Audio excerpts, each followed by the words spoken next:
So joining me today are three. Before you say it, yes, we found three Survival Hunter players from the community. As before, community chose their reps, etc. So joining me here today. The people meme or Oh, I'm Yeah, sorry. Am I interrupting something? oh kind of. Yeah. no, it's Oh fine. no, it's okay. Yeah, I'll come back later. I don't want to. Hello, guys. So Hello. let's bring them up. So joining me today, guys, is Avakuro, Varkyrion, and Doolb. Welcome, dudes. Thanks for hanging out today.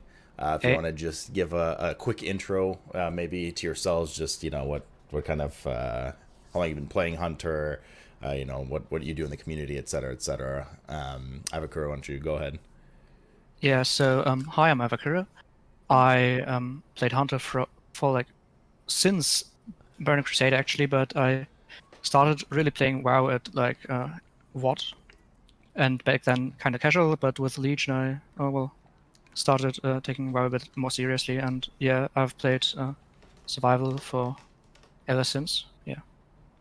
Okay. Um, you can just find me talking the True Shot Discord, but otherwise, I don't know. I'm kind of just there. Alrighty, Vark. Hi, I'm Varkyrion. Currently speaking, I am the 10th highest rated BM Hunter on Warcraft logs. I've been playing WoW probably since myself very early in Burning Crusade. I've known about WoW all the way from Classic, and I basically grew up with the game.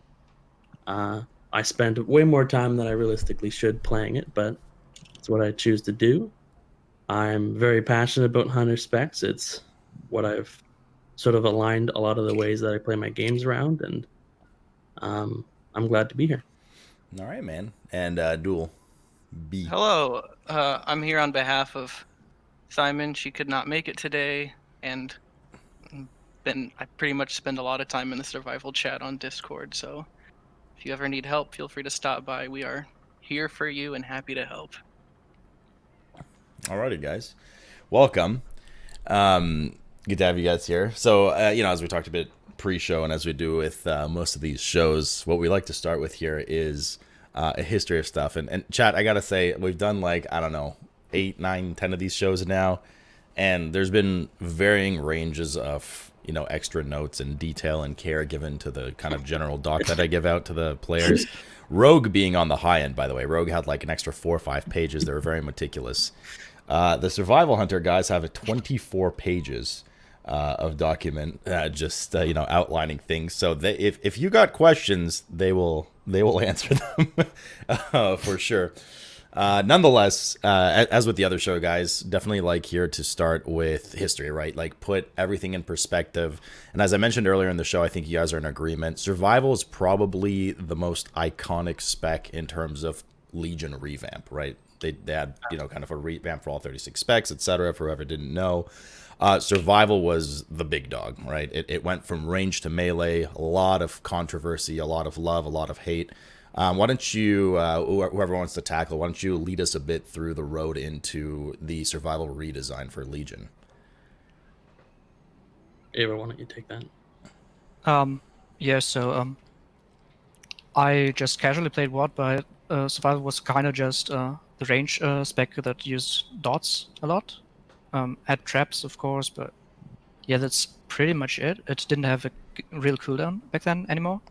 And the perception of the community was that it was kind of gutted just to rework it at the end of WoD. And then the Legion redesign came up, and yeah, they just kind of took a lot of abilities that were there before, like melee abilities, Raptor Strike, Mongoose Bite, Lacerate back from Classic as the last row talent.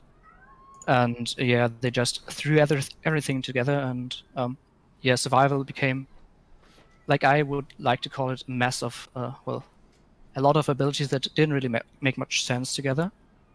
Mongoose Bite was like the signature ability and was like the only real saving grace for the spec, because the mechanic of it was very interesting, I guess. It opens a window that makes Mongoose Bites hit harder and harder up to some certain point where they just hit like a truck. And yeah, I guess that's most of it. A lot of the abilities just really didn't make sense. Maybe someone else wants to hit on that. So hang on, did they basically take the range spec that existed in Warlords and try to just mesh it into a melee spec for Legion, or did they like completely redesign everything? Oh no, It like was yeah. it was pretty much a complete redesign. They didn't keep a whole lot of stuff from Warlords. They kind of threw a lot of that onto marksmanship, like lock and load, explosive shot, things like that. They didn't really retain much from Warlords to Legion. They went back to vanilla for a lot of the things, like Ava was saying, Raptor Strike, Mongoose Bite, Lacerate. It was pretty much an entirely new spec. Okay. And then, so what was I mean, you mentioned Ava, like how functional was the class at the start? Did it have a lot of issues? Was it like really rough start and had to be polished throughout of Legion a lot? How did it look after this redesign? That Yeah. laughter makes me nervous. Like the start was atrocious. Actually, it started out like probably as the worst spec in the game. I'm not totally sure anymore, but it was very bad. Like the whole spec, every aspect had to be buffed. Like buffs up to 500% for some abilities, which is like a total disaster, I think. Yeah, that's pretty much it. It just didn't really work in Emerald Nightmare, and only after it got fixed. But Well- I think it's yeah. What was particularly wrong with it? Like, was it just undertuned, or is it just mechanically it just had no flow? Like, what was it a deep seated problem, or just the numbers were off? Yeah, it was unattuned. There was some bugs, like the mastery didn't quite scale the way it should have been scaling, and the mastery was the one thing that fueled Mongoose Bites. They were on a charge system back then, and you had to get procs to get charges back, basically. So yeah, the mastery was there for that, and it didn't scale with haste. With pets didn't scale with haste out attacks or something like that. So you didn't really get a lot of procs, and that made the flow kind of bad too. Okay. The rest of the aspects I think stayed the same throughout Legion, and they weren't really good mechanically. They were just, as I said, random abilities thrown together. Yeah, it was definitely a Frankenstein spec. It was pretty undertuned in Emerald Nightmare, but even when it got like number buffs, it was still just. I love Legion Survival, don't get me wrong, but it was an absolute hodgepodge of half-baked ideas. Watch your profanity. Hodgepodging around. So, at what was it during Legion then? Like, at what point did things start to turn around for Survival? Like, was there a kind of net series of changes over the course of Legion to make it better and better and better? Was there just like a major patch that addressed a lot of these issues? Any point during Legion where Survival didn't have this hodgepodge nature? Not really, but the buffs after Emerald Nightmare really helped it a lot, number-wise, and the spec was very fun to play. It was just the thing that some specs would called plate spinny, or however you want to call it. Yeah. So you just had to use had to use weak auras, which a more casual player doesn't really do, and so they can't really keep track of everything that you needed to be tracked as Survival. And the one big thing for Survival was, I guess, Emerald Nighthold, where the set bonus was very, very powerful, and it even saw play by Nogga from Method back then on Gul'dan. So a lot of people that didn't really play Survival actually rolled Survival in Nighthold, and some stayed because it was fun to them. Okay. So then nothing really, I mean, outside of the redesign period, nothing really happened as a big deal for the rest of Legion, right? Based on what you guys are saying. Moving into BFA, though, at the start of BFA, did Survival get any issues addressed? Did they get any new additions, like core baseline that weren't just, to do with Azerite powers, etc.? It certainly became more clear of a spec moving into BFA. Everything got tightened up a bit. A very controversial change, however, was while they were making it more of a tighter spec, they did move Mongoose Bite to a talent, which did cause, I feel like, a lot of issues at the start of BFA because, like Ava was saying, in Legion, it was such an iconic ability, so people obviously talented into it. I mean, it's the best talent in that row by far. But just because, people associate survival with Mongoose Bite, they always went for that, and they attributed a lot of the same importance level of Legion into the to the BFA version of Mongoose Bite, which um, causes a lot of issues for newer players because Mongoose Bite is not the most important ability of the spec in BFA. What was Kill Command. Kill Command? Okay. A lot of people undervalue Kill Command in BFA. All right. So nothing substantial again for BFA then, which is weird to me because you guys are saying that part of the issue with the initial Legion redesign was definitely a numbers thing. Obviously, that got buffed substantially in some areas, but I mean, are there flaws in rotation or in core baseline abilities that you guys see present that you were disappointed didn't really get addressed in BFA? Then I guess Vark, what do you think? Or go ahead, Ava. Yeah, that's fine. But yeah, I think things definitely changed from Legion to BFA. Like a lot of abilities we had in Legion did kind of transition over, but got renamed, like functionally made better in some ways. Like Explosive Trap was basically made into our Wildfire Bomb. Basically, the functionality is the same. Just Wildfire Bomb is, well, a targeted ability, so it isn't annoying to use it on the floor in an encounter on a regular basis.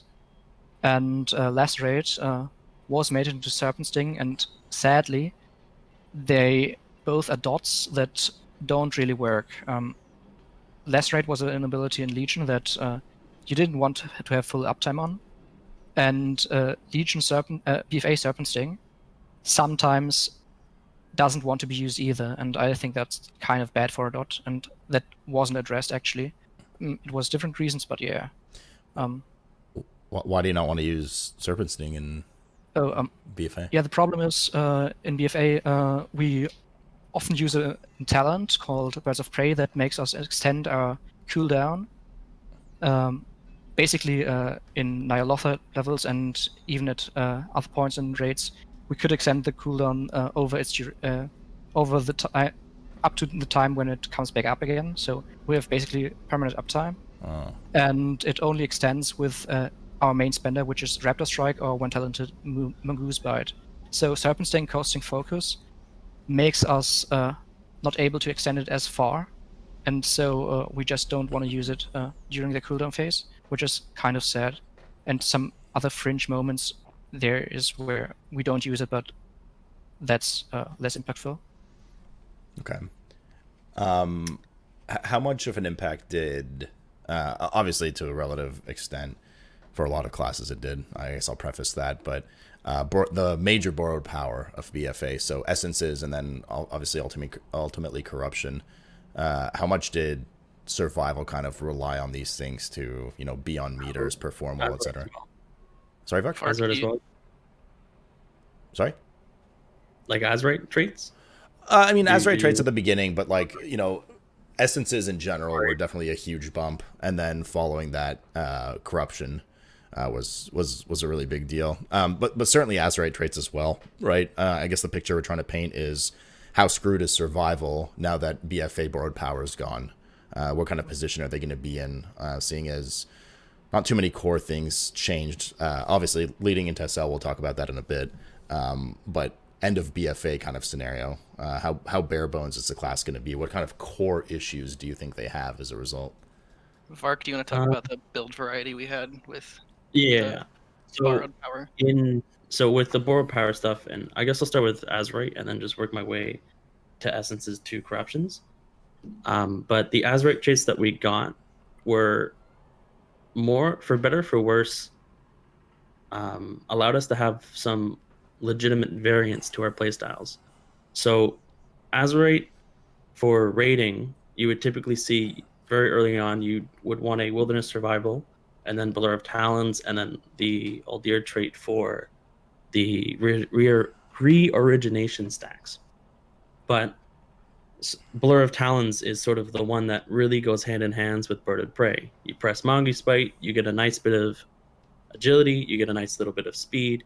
It stacks up to 5 times. It was insane in terms of what it was capable of doing for giving bonus damage to that, because you could extend your coordinate assaults for very long periods of time, and you could keep up the 5 stacks of blur for a very long period of time.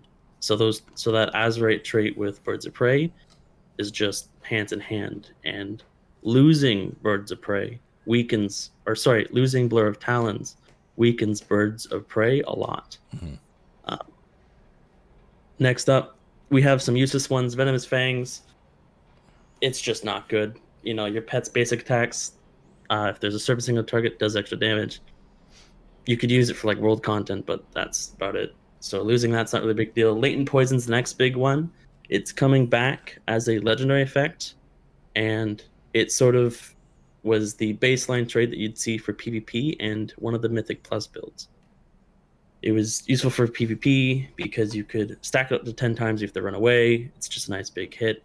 Kind of similar reasons in Mythic Plus, where on the dungeons with a lower mob count, think like King's Rest, think like Underrot, stuff like that, where you typically want to be pulling in smaller packs. You could take the Hydra's Bite and the Viper's Venom talents to sort of help naturally spread out your Serpent Stings and just sort of tap the targets off as you reached 10 stacks of the Latent Poison buff for some really, really, really powerful cleave potential early on in the expansion. Another Azerite trait that's returning as a legendary effect is Wildfire Cluster, and it sort of gave birth to the Cluster Mythic Plus build. So this is the second Mythic Plus build. You throw a bomb, some small bombs come out of that bomb. You're a bomber man. It's great. It's fantastic. It's very, very good for bursty AoE. It's very, very good for sustaining AoE on a lot of targets. And it just sort of had a very different playstyle to the Latent Poison based Mythic Plus build, where instead of trying to maximize your uptime on Serpent Sting and try not to waste the stacks of Latent Poison, you would instead try to maximize the amount of Wildfire Bombs that you could just throw it there, while on top of doing your Kill Command stacks, your Mongoose Bite stacks, trying to play off the color of your Wildfire Infusion Bombs and all that. It was sort of a very more faster paced, just very good for that initial hit. We did trade early on. I don't even remember what it does. Something like Harpoon makes your Mongoose Bites hit harder, something like that. They reworked it into Primeval Intuition. It stacks with 5 times. It gives you some crit, what it stacks with, and then it also passively gives you 20 more focus. This trait was fantastic. 20 more focus is basically like storing up an extra kill command for every Mongoose Bite window, which is just great. The crit is definitely well appreciated, and as the expansion went on, it gave birth to the quote-unquote cluster-less Mythic Plus build, where you play very similarly as if you were stacking Wildfire Cluster traits, but instead you stacked Primeval Intuition traits. So, in terms of losing the Azerite, losing PI, losing Blur, it hurts a lot.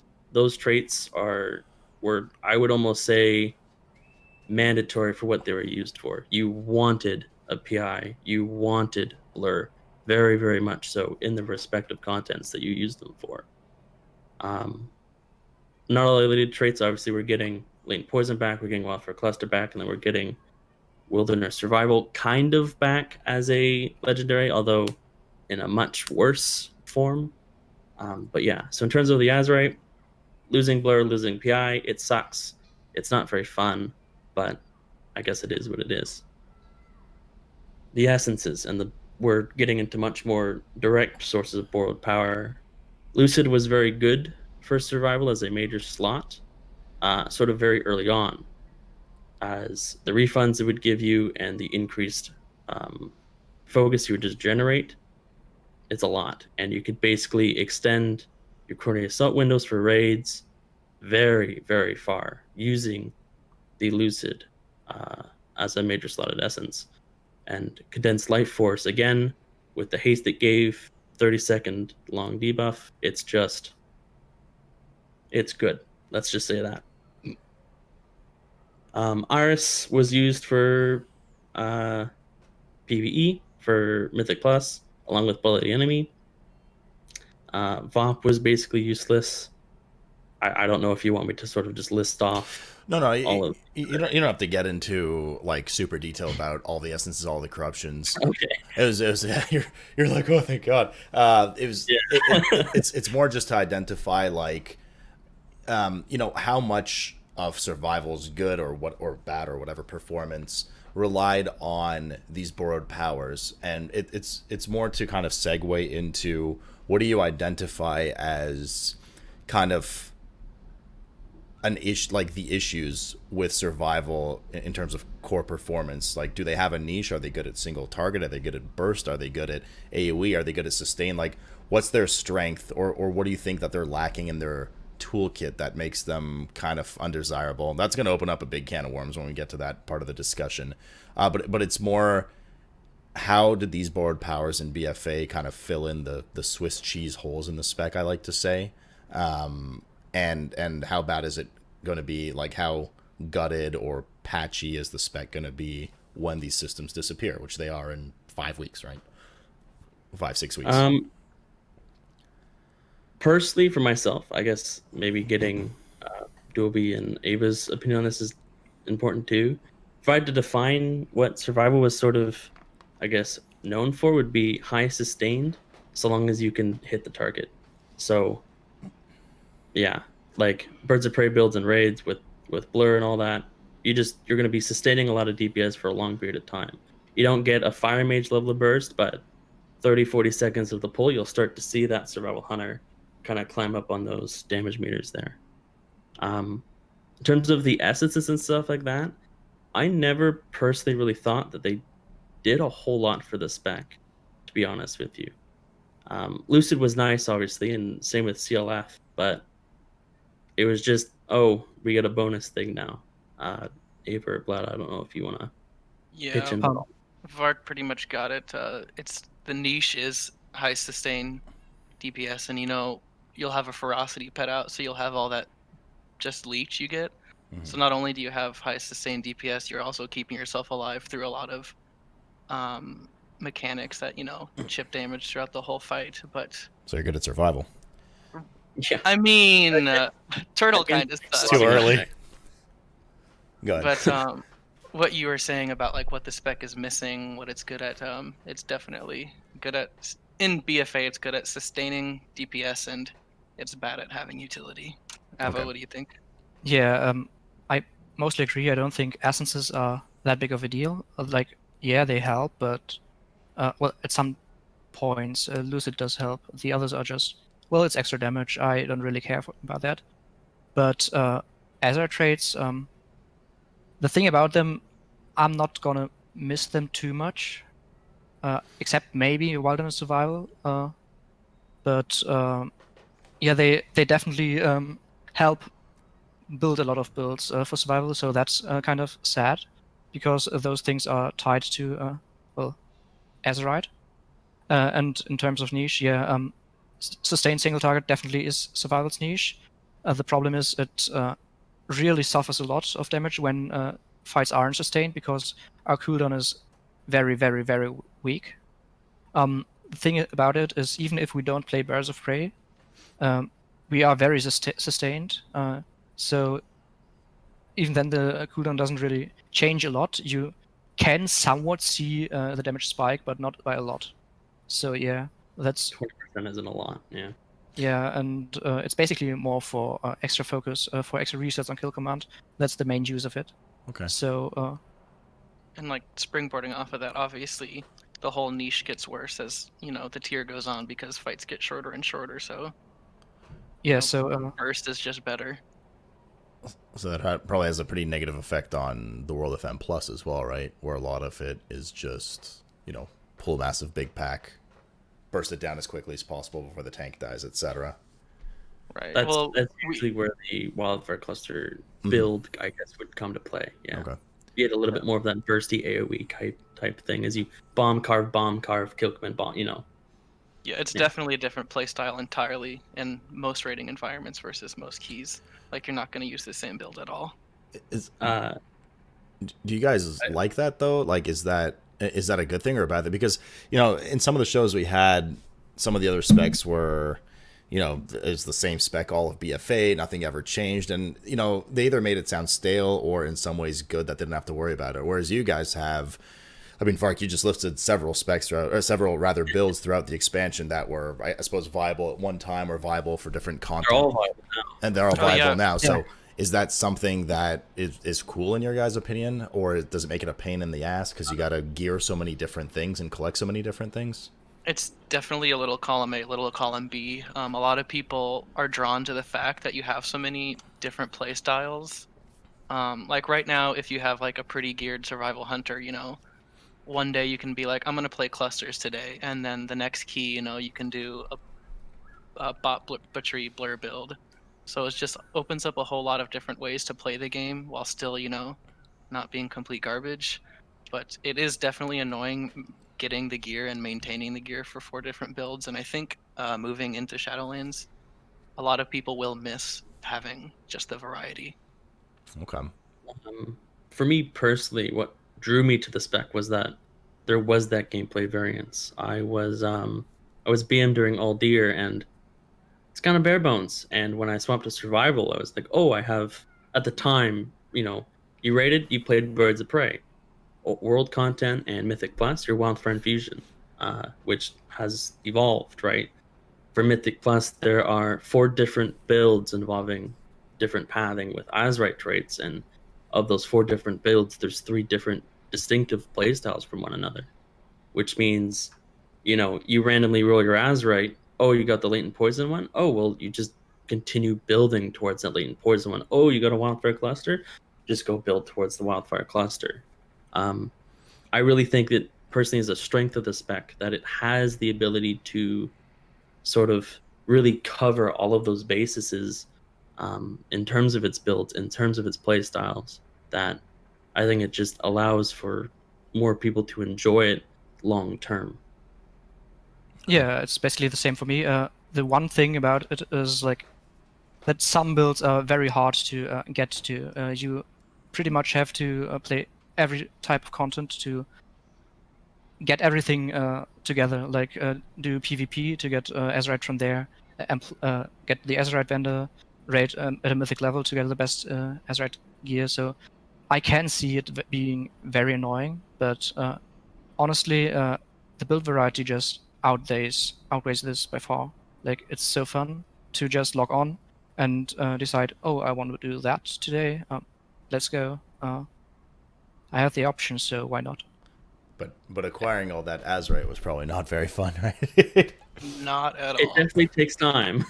Yeah, it takes time for sure. It's an investment. And I guess one thing to note too is, I guess you'll end up getting all the essences at rank 3 anyways, but in terms of like secondary stats, it pretty much goes haste, crit, verse. There you go. There's your stats. No matter what. Crit and verse are usually... Yeah. Oh, well, Every build is pretty much, you get haste and then... It's very similar to the point where you can sort of just... You're really just needing those Azerite traits to fill in those slots rather than the entirety of your gear as of itself. What is... sorry, go ahead and go on. Oh yeah, the only time when haste isn't like the top stat is when you for some reason decide to do a Birds of Prey single targeted build, because with Wildfire Infusion on single target, haste falls off at some point around 30%, but it's quite high still, I guess. So you get haste as the best strat for a long time, and for PvP, where haste is like only taken up until 25 to 30%. And then versatility, of course, is very powerful for PvP. What's up with mastery? Like you got okay. You guys didn't even list mastery as the bottom option, which by default it was, right? So what was what's going on there? So survival's mastery, if you don't know it, it increases the damage of you and your pet's focus spending abilities by X%, and you also get a passive self heal every 5 seconds, I think. Right. Pretty much that translated to being a worse versatility. It affects less of your abilities than versatility. It's just, it's a more boring, worse versatility. Nothing. Yeah, the thing. Nothing about the self heal aspect, Ava. Like any, It's not. it's just not the, good the, enough. the thing about the versatility and mastery, if you just have the base line mastery that is like I think 23% or something, and you every point in versatility increases your healing from the mastery by more than every point of mastery does. Yeah. So it's just a Yeah. mess. Since, Even for versatility, healing. right, versatility increases your healing done, obviously. Versatility increases your damage done. And because, you're almost always going to have a ferocity pet out, you're going to have, the leech healing you for way more than the spirit bond heals you for. Like the healing part's nice. I won't not take it, but it is a little sad to see that verse gives you more healing from that actual spell than mastery would. It's kind of becoming a theme lately with a lot of What, mastery just the worst verse? Yeah, like mastery is just undesirable for a lot of specs I find that we've talked to so far because exactly similar to what you guys said, because it ends up just being a worse verse. Like a lot of mastery design these days is just increases your, damage of all these abilities by X% or increases your shadow damage or whatever. And it's just something that verse usually does better, which is kind of sad to see because like mastery once upon a time for a lot of specs was really cool. A lot of varied stuff, and it's just kind of been really dumbed down to just versatility version 2 these days, I suppose. Yeah. Well, the thing is with Versatility like with a twist. the thing is with masteries that are just, frost damage by X% or shadow damage by X%, like versatility does that, like you said, and it also reduces the damage you take. So, I mean, at the end of the day, yeah. I actually hate versatility. I think it's super It's boring. Oh yeah, Yeah. I mean, bring back multi-strike 2020. Yeah. Well, some people really hated multi-strike too because for a lot of, I actually really liked it because it was very variable for tanking. But I think multi-strike for a lot of specs also ultimately just boiled down to crit version 2, right? It was just a chance for 2 extra hits, so it wasn't too creative in some ways either. But I certainly think, obviously it won't happen this expansion, but I would love, next expansion or whatever to maybe start seeing some shake up of some of the secondaries, or at least replace versatility with something else because versatility is just it's just boring. It's not in my fun. opinion, and it usually ends up defaulting for a lot of people. It's basically like if your other more fun stats aren't scaling low enough, you take versatility is what it comes down to, rather than like versatility is fun. It is certainly not an exciting stat. No, not at all. That being said, though, there is we do have to get into the thick of things a bit. We do have to address the purple elephant in the room, or talk about the open up the can of worms kind of thing. Oftentimes, we need to talk about, especially for classes like Windwalker, Feral, etc. We need to talk about community perception, right? Mm-hmm. And, survival, obviously, definitely in that category of Mei specs, and everyone kind of makes, fun of them. And, like Aster, hey, we're survival's niche. People are like the bench, lol, things like that. Devil's Advocate, I actually think it's a lot of fun to play right now in Shadowlands. But nonetheless, from like a raid leading perspective, all that stuff I can tell you, survival is just not a popular spec, right? You barely ever see it. And we need to get down to, like, what is the issue with it? Oftentimes it is things, and I'm sure you guys will touch on it, things like utility or lack thereof. But I think you guys are in a particularly saucy position as well, because you not only have to talk about what their core kit might be lacking, but rather the fact that you are the only spec in any recent time, or maybe ever, that was converted from a range to a melee in a world where melee aren't exactly usually the most attractive role rating wise, right?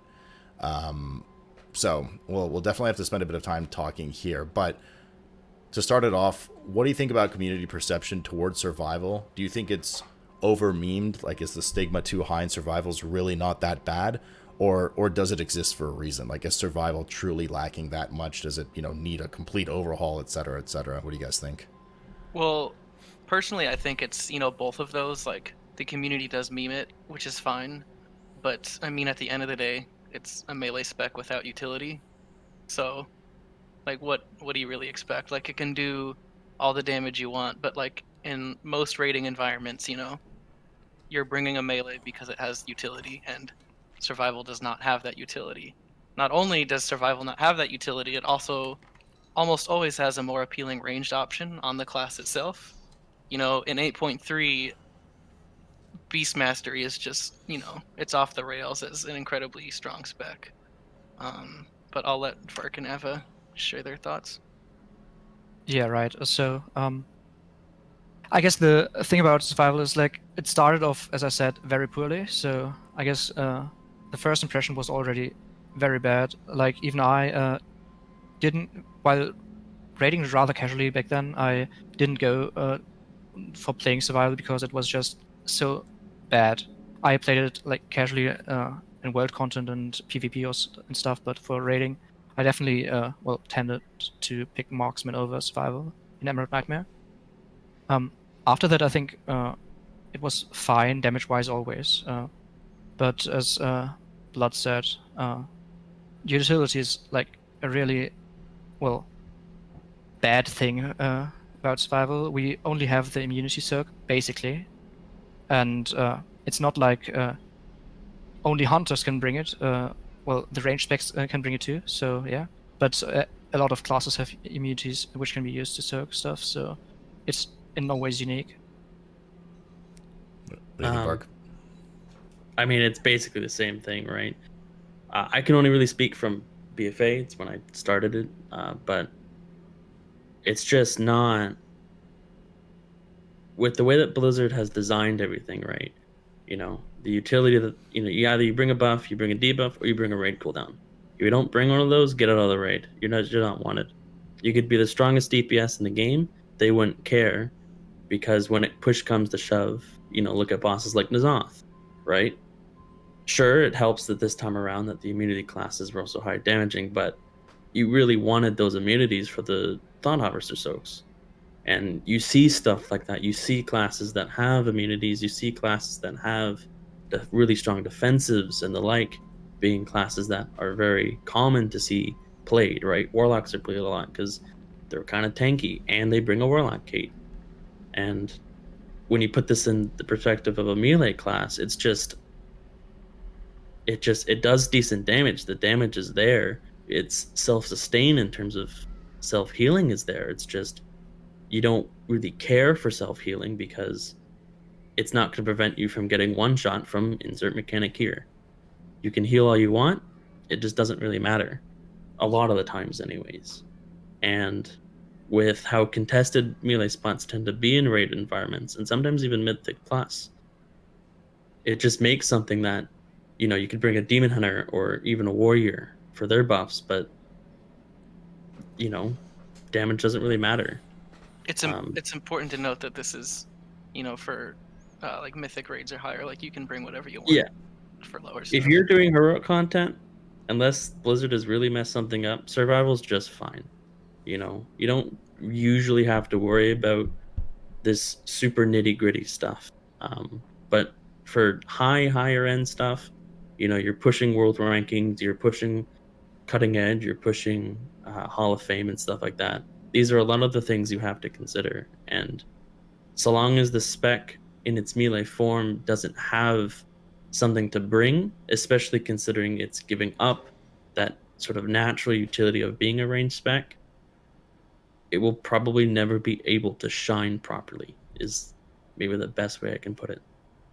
Yeah, also, one thing about community perception, like a lot of people actually don't expect survival to do good damage for some reason. The damage is fine. The only problem about it is that it occupies a very, in my opinion, useless niche.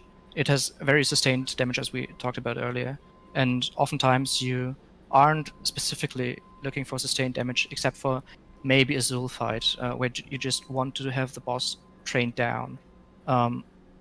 Like, look at N'Zoth, you have those two early push phases that are like 20 seconds, where survival just can't compete with classes that have burst cooldowns on boss damage, for example. So, or priority adds, survival isn't actually that good at just switching and training an ad down.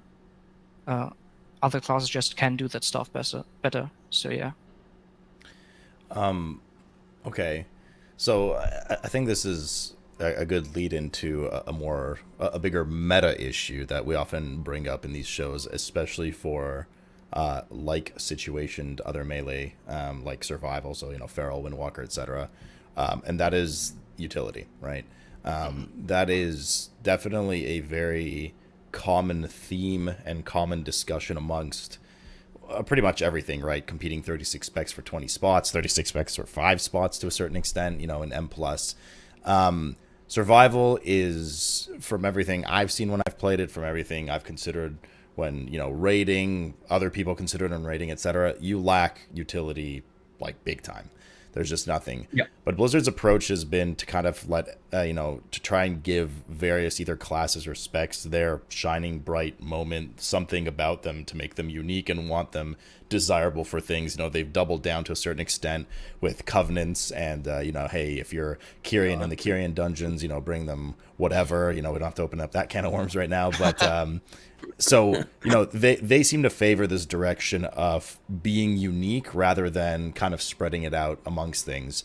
I personally am of the opinion that I don't like that. I prefer them to start to homogenize a few things. So, maybe get survival to also have 5% physical debuff, things like that, right? Or like hunters in general, so that you're not forced to only bring a monk. How do you guys see this kind of forced unique buff and debuff situation and how it forces other specs like survival out? Like, how would you like to see Blizzard handle this meta of utility and bringing unique things to raid? Do you think we're heading in a healthy direction, or what should we do? Honestly, the Chaos Brand Mystic Touch, that's my least favorite part of BFA. I honestly think that's one of the worst things they added. The 5% physical debuff and the 5% magical debuff. I just think it's like completely degenerate game design where, since only 2 classes have access to it, and you're not going to bring a Windwalker over a Brewmaster, and, Havoc's just good, so you're always going to bring one. I don't know, I think it really limits what they can do for specs. There have been discussion, like, in survival community about giving... Obviously, that'd be the easiest solution to survival utility, is just giving them a Chaos Brand Mystic Touch clone, but that's my viewpoint. So would you like to see them move, like what would you like them to do, I suppose? What's your preference? Move away from hyper-specific utility, because, if it isn't there, then there's not a reason to bring X class over Y class, but... Okay. I mean, yeah. Yeah, I don't know, not specifically hyper-specific utility. Like, I think something like a gate, a Waller gate is hyper-specific too, I guess, if I understand that correctly. I think that's fine, actually. I think it's fun. But stuff that is just a passive, or maybe even the stat buffs that you apply once to the raid and they are there, and unless someone dies and you have to reapply it for him. So that's kind of annoying, actually, too. You haven't done anything wrong and are forced to reapply a buff for someone. Yeah, I guess that's kind of annoying, too. But also the Chaos Brand and physical debuff things, Mystic Touch, I think they should just go the passives that really don't do anything except force some classes in or specs and others out. They are just bad. If Blizzard really doesn't want to get rid of them, just give melee specs all those debuffs things, one melee for each melee, or even very struggling melees could get both at the same time, just to make up for the lost melee spot that's used on this melee. But well, that's kind of a hot take, I guess. So yeah. How dare you, Vark?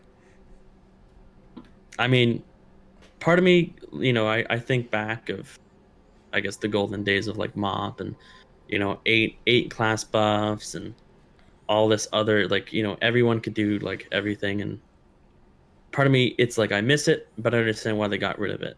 And I think that when they started adding in the physical damage debuff and the magical damage debuff, I was just like, well, you guys are kind of going backwards, and in a really bad way.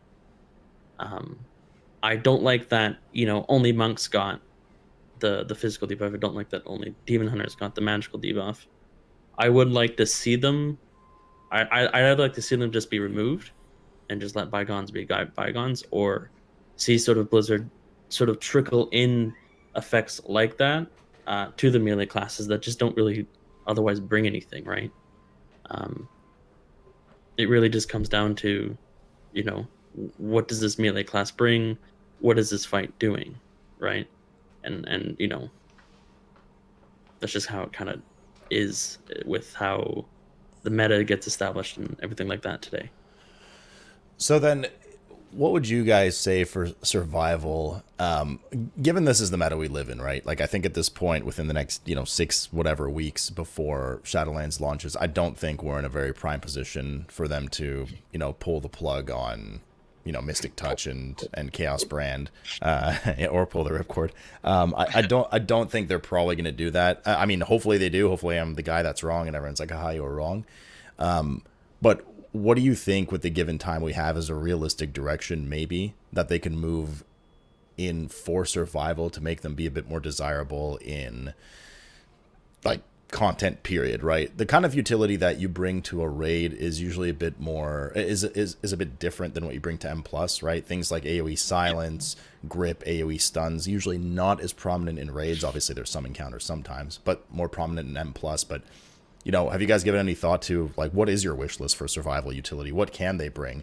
And also, one more thing I want to add to this is, bear in mind that one of the issues with your utility, or lack thereof, is that you as you said, you have a ranged counterpart that brings it as well, right? So how do you stand out versus that? That makes it even tougher.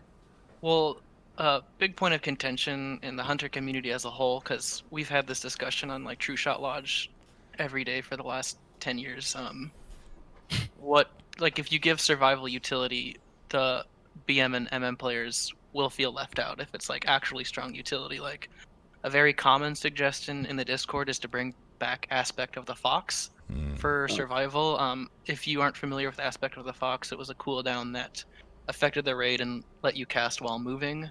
That's just a suggestion people have made, but like you said, it's very important to consider, is this survival exclusive or is it hunter exclusive for like utility discussions?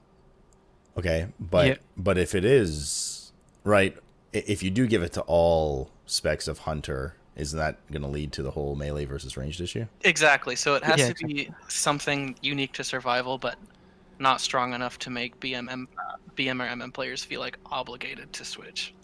One thing, and again, so like if we take the idea of Aspect of the Fox, right, you can make that baseline back to the hunter specs. Maybe not in 5 seconds like it was, because it's a tad bit much, I think.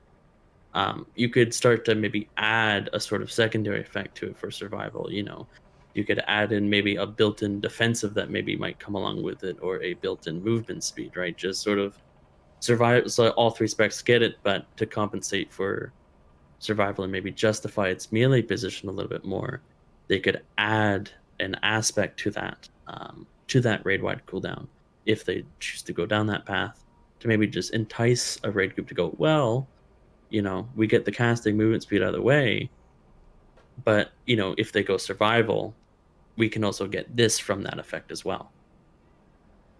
Something that might not be, like necessarily too big, right? You can't go like, you do double damage kind of a level of thing, but I don't know, right? It's a very tricky position to be in, because you don't just want to frustrate, I would say, the majority of the overall hunter player base with whatever you do, right?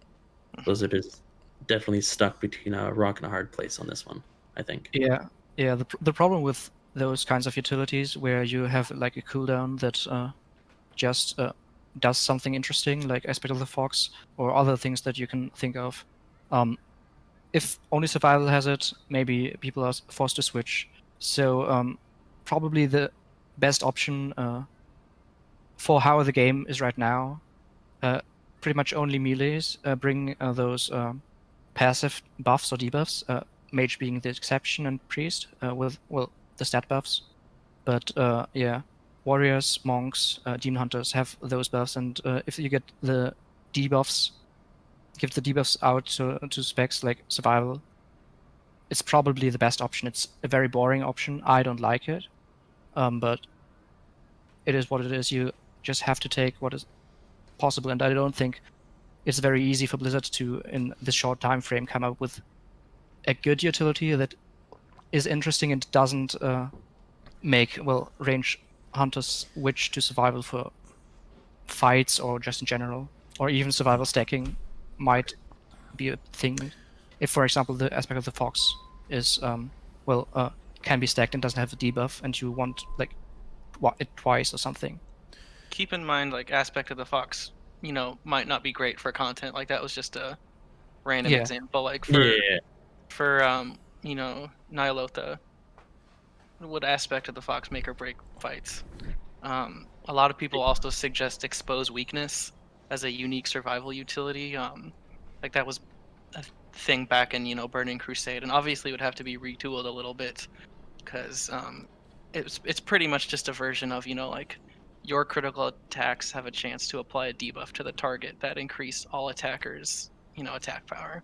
Like, it's at the end of the day, it's just pretty much like a Mystic Touch thing, but that was a unique survival utility back in Burning Crusade. Like, we're not saying it has to be aspect of the fox, because that's just a random example. Yeah. Yeah, I got you. Oh, go ahead. I was reading your chat, and there's some other I guess ideas of things. A guy said they can make aspect of the eagle affect all melee classes, and that could be interesting, right? And then obviously there's the alternative route of just a defensive raid-wide cooldown. Similar to how warriors have battle shout, commanding shout, and demon hunters have darkness. Maybe give something defensive to the survival toolkit, but again, that falls into what about the other two specs? So it is hard to sort of say just do this when you have to consider the game as a greater whole, I suppose. Okay.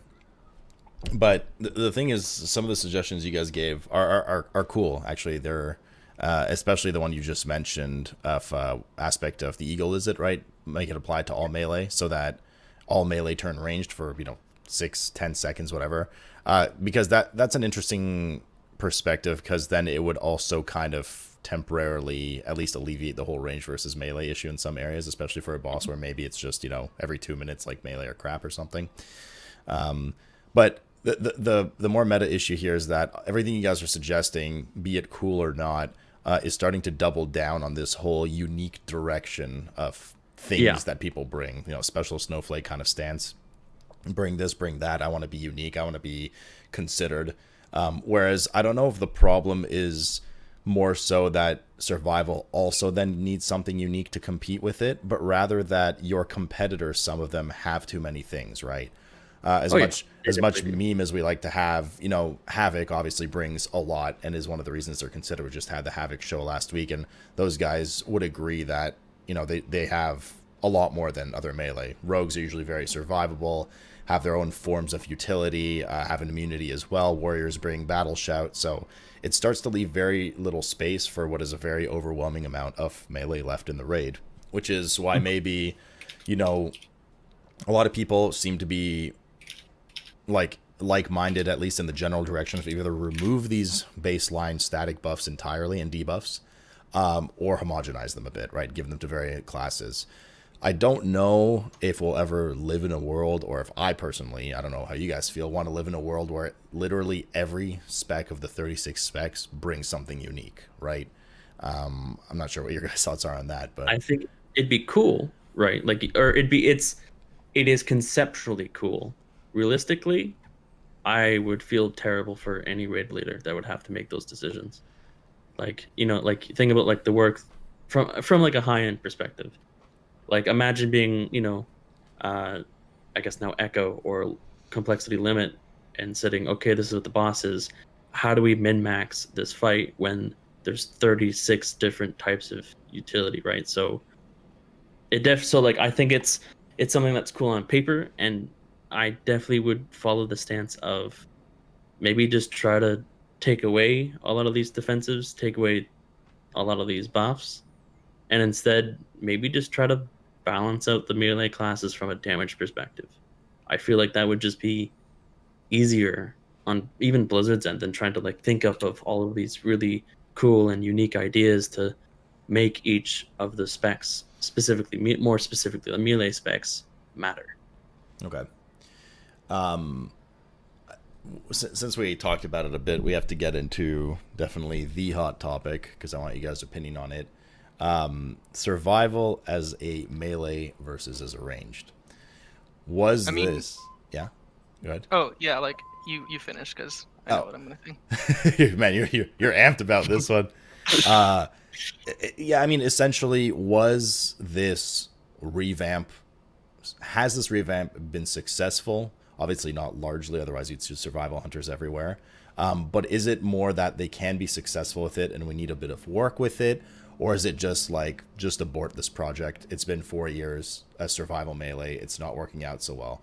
This has always been the hot topic, right? When I see any community talk about anything to do with survival hunter, when I've played survival hunter, whether it be beta or alpha testing just to try it out, when anybody mentions it, the first set of things you see in chat are always bring back range survival or screw range survival, right? Like it's like always the big topic. So with that being said, we've opened up the can of worms. So go ahead, whoever wants to start. I mean, personally, I like it as a melee. I understand, why people feel like it was an unsuccessful rework because, at the end of the day, there's 10 people who play survival.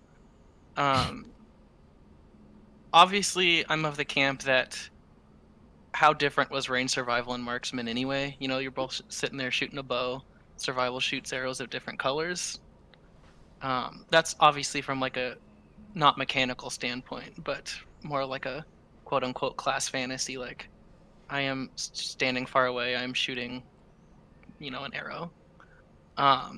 For that reason, I like the rework, but melee versus range, lol. I mean, I guess here's my take. I would say that with the way that they have the game, again, with all the melee specs and needing, why bring this melee over this one? If the game is going to continue this way, then I honestly do think that Blizzard should bring back the range survival. But I'm also in, I guess, the mindset of for them to rework it back into a ranged position, you could almost justify it to be almost as much work as just bringing the ranged survival as it was as a fourth spec. I think of survival and its transitions that it's gone through over the years very similar to me as the old feral druid, how it was used for both tanking and DPS. I think that conceptually melee survival and the range survival are different enough that they could justify having 4 specs for a hunter, but that's another can of worms, I guess you could say, where now everyone wants 4 specs and all that kind of stuff, right? Right. Yeah.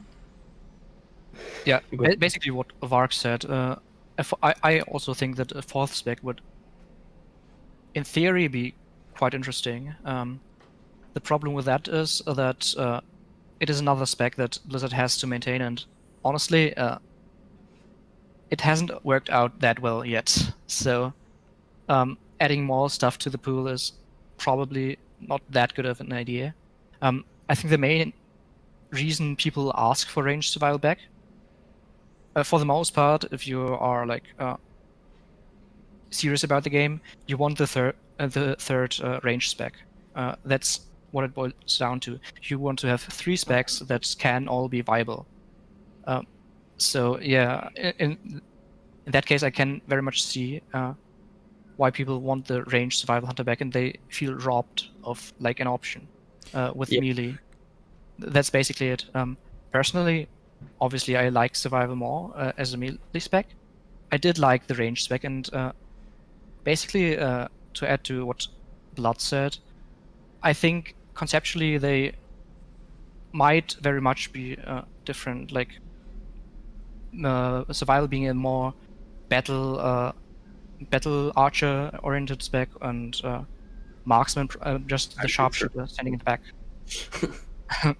But yeah, that's basically my take on it. I see why. Yeah, far. You finish. Oh yeah, I just see why people want it being range.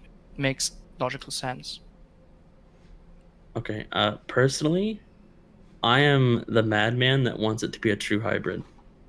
Like actual, like the rotation and everything is like you switch back between the current iteration of survival and a ranged portion. But doing that and pulling it off and making it feel good and everything involved with it would probably just be way too much work to actually make it happen. But Yeah, That's true hybrid, it would be cool. It'd be unique to me. that's It's actually actually what I thought they were doing with BFAs, to be honest. that's actually something I want to touch on. I mentioned to you guys before the show as well, so I'm glad you mentioned it. Before that, though, the thought of 4 specs, I'm not really sure would alleviate the issue. I think the whole 4 spec suggestion is just you're too shy to pick your allegiance if you want it to be melee or ranged. You're just saying, yeah, like for the guys that are complaining about range, give them ranged. But even if they were to add a 4th spec that was a ranged survival, melee survival would not only still have the same issues, but would have even more issues because now you have a ranged, literal ranged version of yourself. So I don't know if that's the solution, but I'm glad you mentioned. I find personally Aspect of the Eagle to be a very interesting talent. And what are your guys' thoughts about, like, just what you said, Vark, about maybe going a bit more in the direction of survival being something that can even more fluidly go between ranged and melee? Because my understanding, once again, survival is only really locked down to melee range by A, interrupt, and B, raptor strike / carve, right? And auto attacks. And auto attacks. What are the thoughts on that? What if it could way more fluidly just keep hopping around and do what it's got to do? My big point of like a melee range hybrid, because in BFA beta there was a talent that I think it was mastery bonus on harpoon and haste bonus on disengage, or it might have been the other way around. But I think the idea of hybrid is cool, but I think tying the accessibility of a hybrid into your movement utility is just gonna set yourself up for awkward gameplay. Because look at the Havoc talent momentum in Legion, like having to tie your DPS into Vengeful Retreat and Fell Rush, it just can leave you up a creek without a paddle, so to speak. Like, for example, if you need to use Disengage to activate your ranged kit in this hypothetical hybrid, then you don't have access to Disengage like when you need it later on in the fight, for example. I think it would be a really cool idea. The Final Fantasy MMO has like Red Mage, which is kind of a hybrid. Like, obviously it can be done, but that's mostly my part. I just don't want it tied to like movement utility, just because I think that would be awkward. Okay. What do you think, Ava? Yeah, at this point in Shadowlands, we already have like aim shot, arcane shot and steady shot. So we can't use them though with our polearm equipped.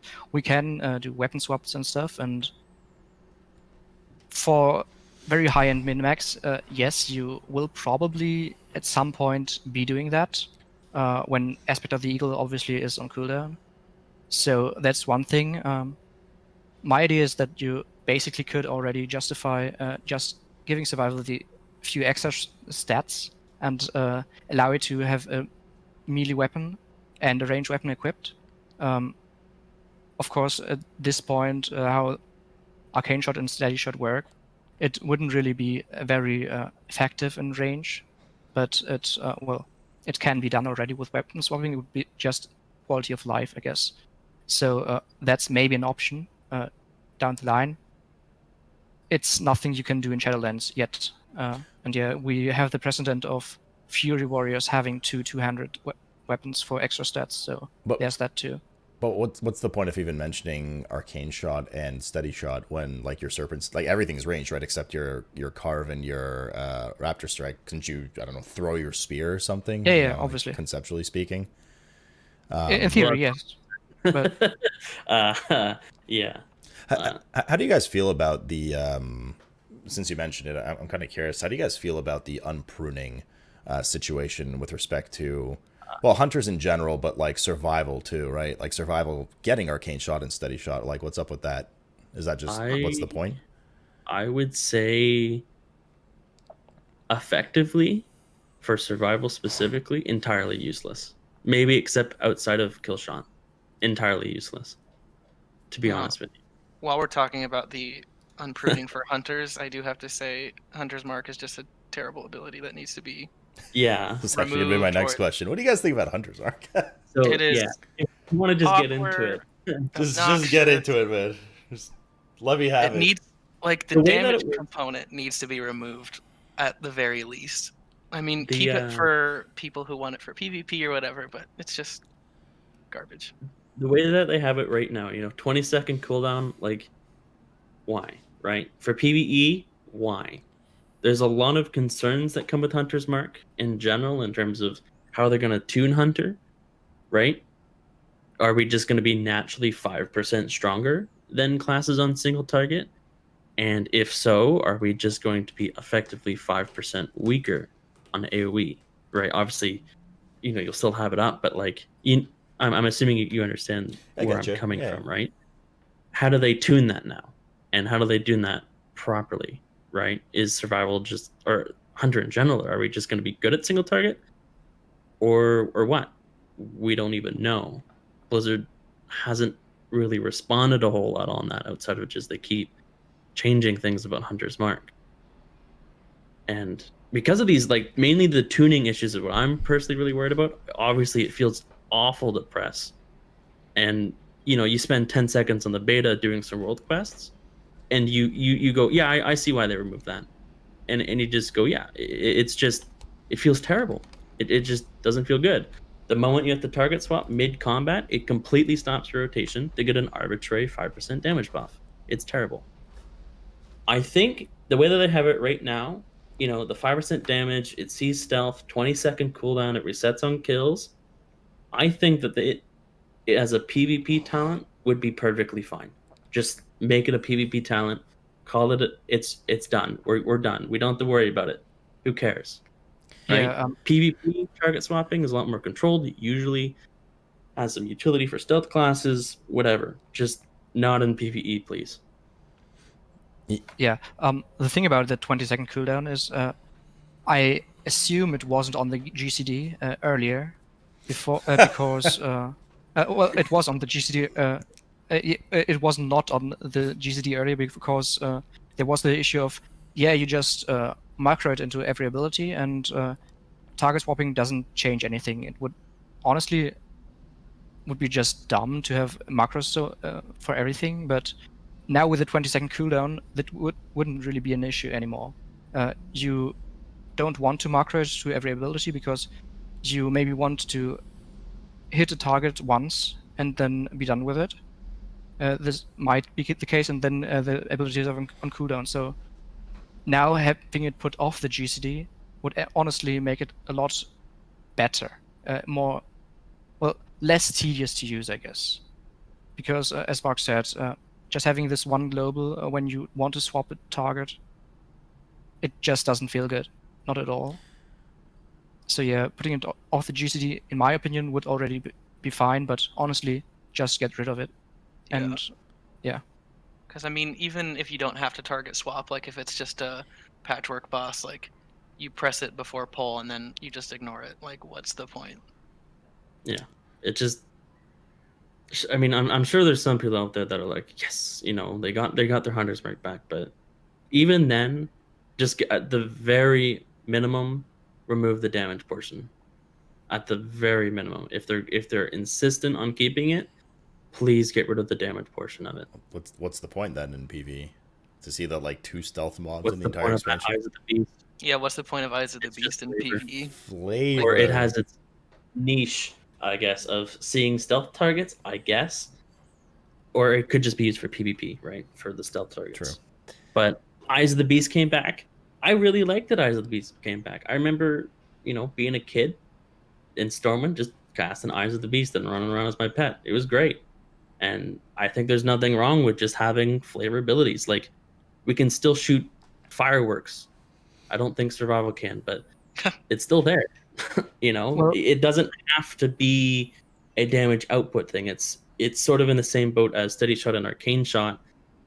There are situations where it might be worth us to weapon swap to the bow and to steady shot and arcane shot if the boss is transitioning or something like that, right?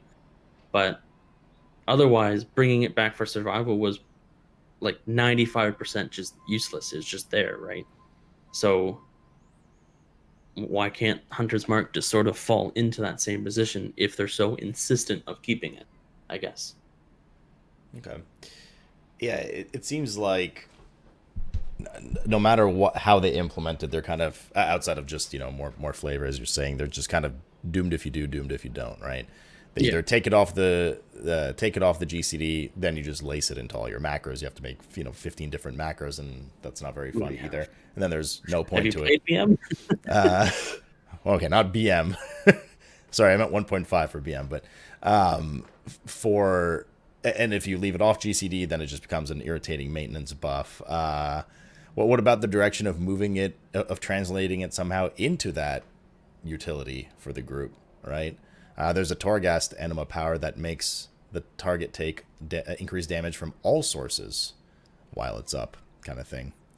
I mean, sure. I mean, I mean, that itself is overpowered, right? But like moving in that kind of direction, maybe they could develop Hunter's Mark into something like that, or do you just want to see it?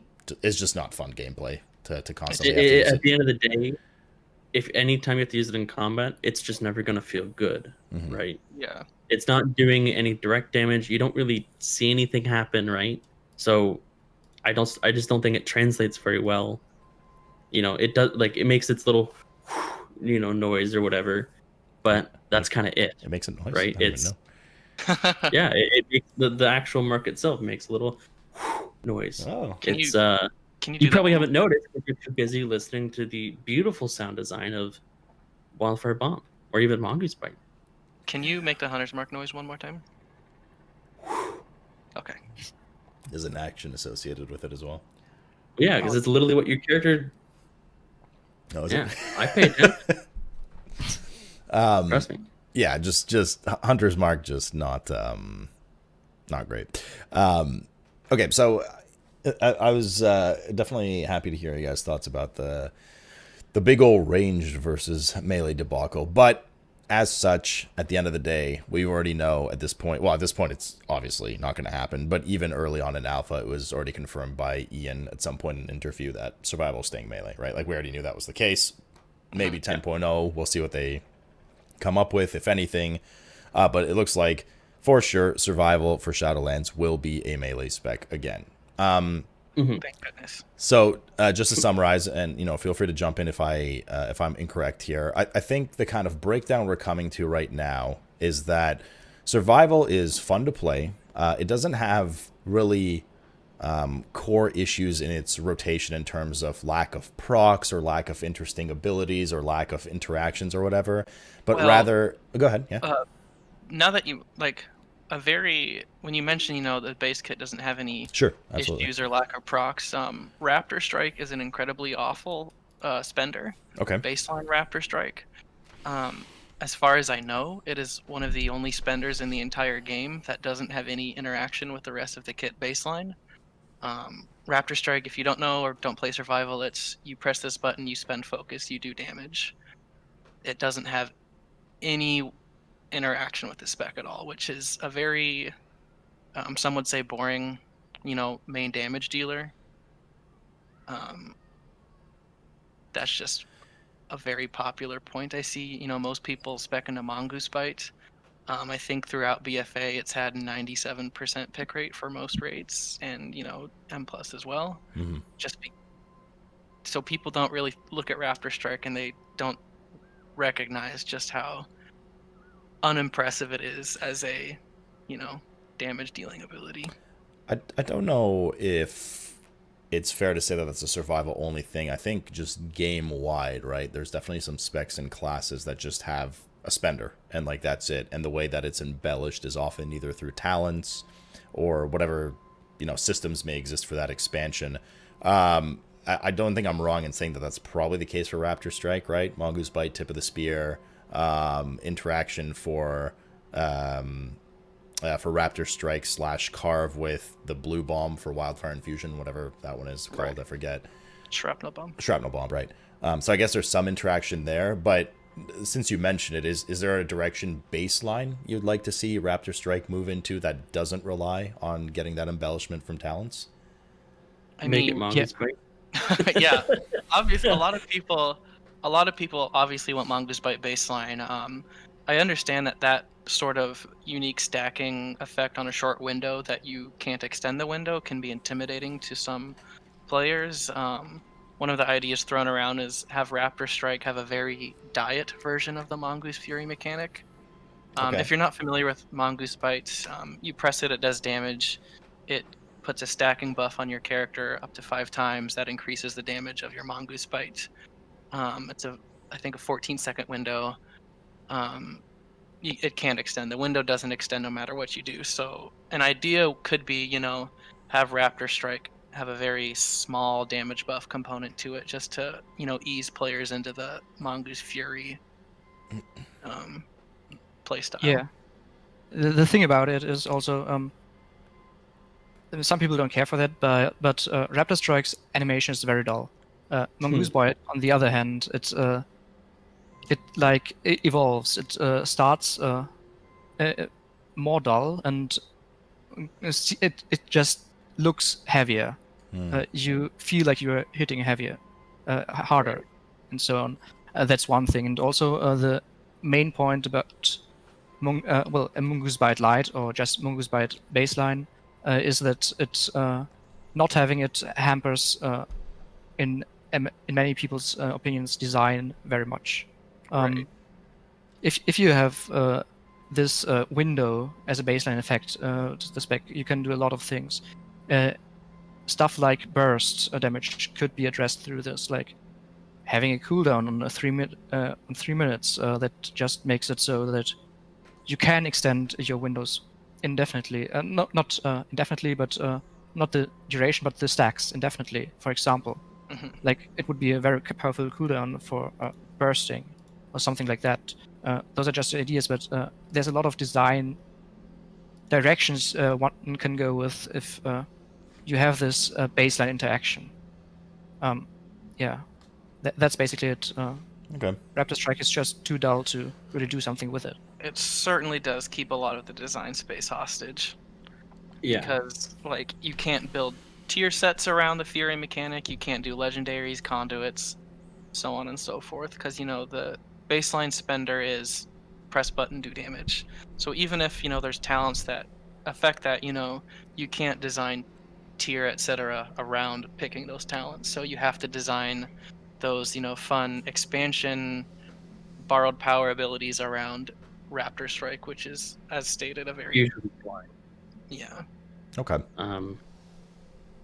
I guess just to maybe add on, you like survival, don't you, Sloot? I do. It's fun. Have you ever used Mongoose Bite so far? I did. Actual haste? Well, no, not with actual. I remember playing Mongoose Bite in BFA beta. Was it baseline then? I can't remember. Yeah.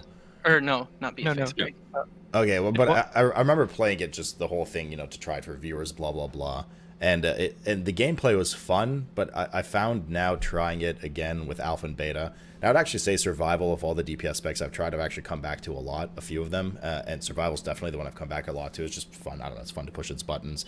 Like I mentioned to you guys, I think Wildfire Bomb is just one of the most fun buttons in the game to hit. But that aside, I did try Mongoose Bite again because I remembered it was the go-to. Everybody was always raving about it.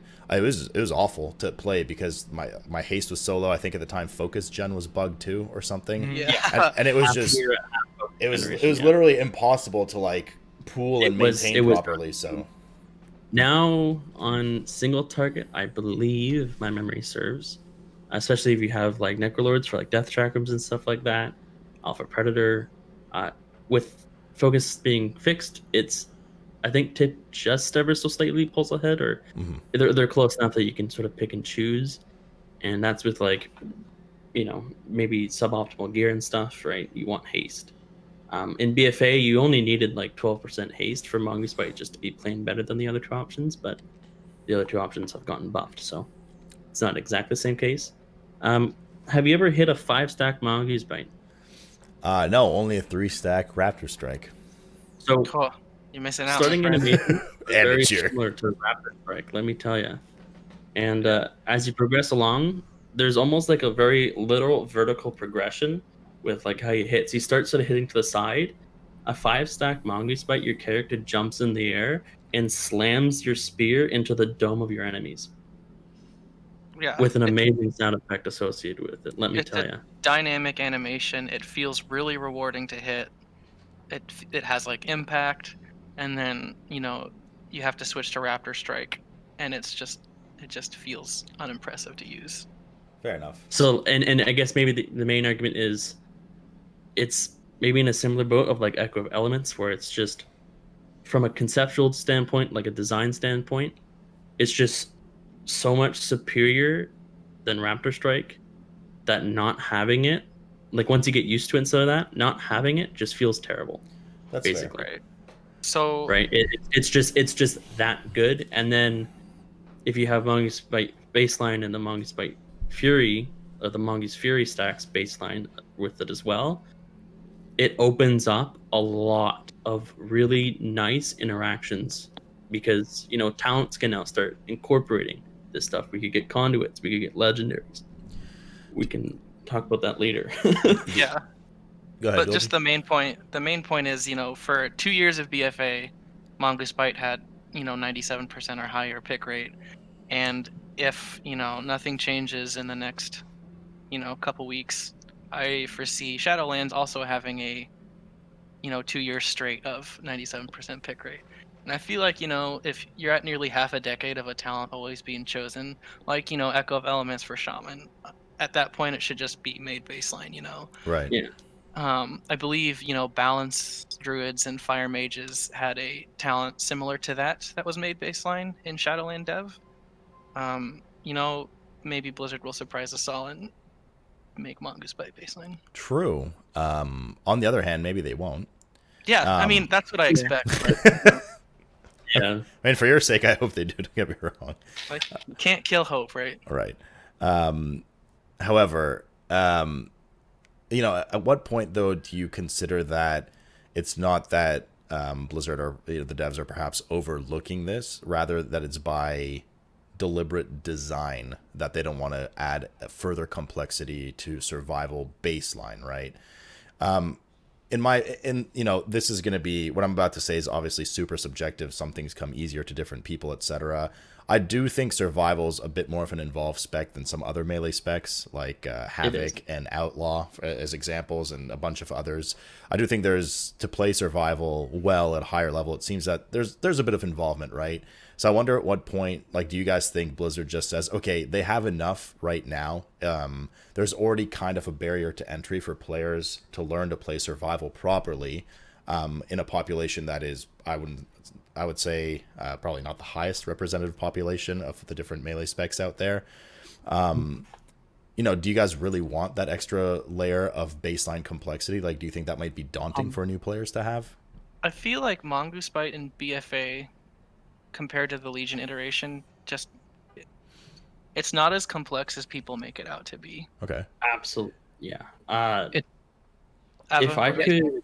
Okay, Avakuro. Yeah. It isn't really complex at all. Yeah. People overthink it a lot, and the problem with it is, yes, survival can be very involved, but this pretty much only comes through talents. The baseline is very, very easy to understand. The only thing about it is like stuff I talked earlier about Serpent Sting, the dot that just sometimes isn't worth using. I think that's just an oversight, honestly. If that is by design, sure, okay. We actually theorized about it being by design like it is, just to work with Latent Poison, the Azerite trait, and I guess the legendary that comes back, having the same effect. It always has 5 ticks. It scales with haste in a way that just the duration goes down. So we don't get extra ticks or anything. So that's one of the main reasons why it is so bad. For example, if Serpent Sting just had its flat duration and gained extra tick like every other dot did, I guess then, yeah, it would be more in line with how the game works, and it wouldn't be as awkward as it is. But as I said, the baseline of survival is very, very simple. Okay. Especially with Raptors, like, you can't really go wrong unless you really kill command at 100% focus. That's the only intricacy of the spec, and if you are struggling with like overcapping your resources, like, I don't know. So you guys think it's definitely a fairly simplistic baseline spec, but is pretty heavily embellished by their talents and whatnot. I would say the baseline spec, right? The only thing that can really happen that you can't expect is kill command procs, and usually then it's pretty easy to kind of just discern. Do you have kill? If you don't have Alpha Predator, right? Do you have kill command? Yes. Do you need focus? Yes. Press it. There you go. The way I would sort of describe survival, as a very quick way to, I guess, summarize it is very simple complexities, right? The only real complexities that Mongoose Bites brings in when you really get down to it is you just have to make the most out of the next 14 seconds in terms of those Mongoose Bites, right?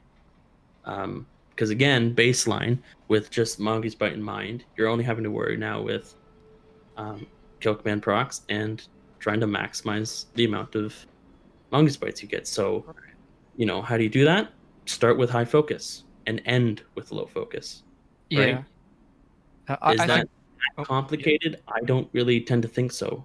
It is maybe a little bit more intuitive or more, what's the word I'm looking for? Involved, for sure, than what you'll see. But you put a little bit of that thinking, or just come into the ever so friendly survival chat in TSL, and you can very quickly get the ropes. It feels very coherent when you start to add in these complexities. It feels, you should get a sense of what you're doing feels right, I guess. I feel like a lot of people, in my opinion, incorrectly think BFA survival is a 400 IQ spec, is just because of the inherent awkwardness of the spec in Legion, and that just carried over to BFA. And like I said earlier in the show, people way prioritize Mongoose Bite over Kill Command in the spec. So they'll, burn themselves out of focus and be like, wow, I'm too dumb to play this spec, when it's just, a small mistake.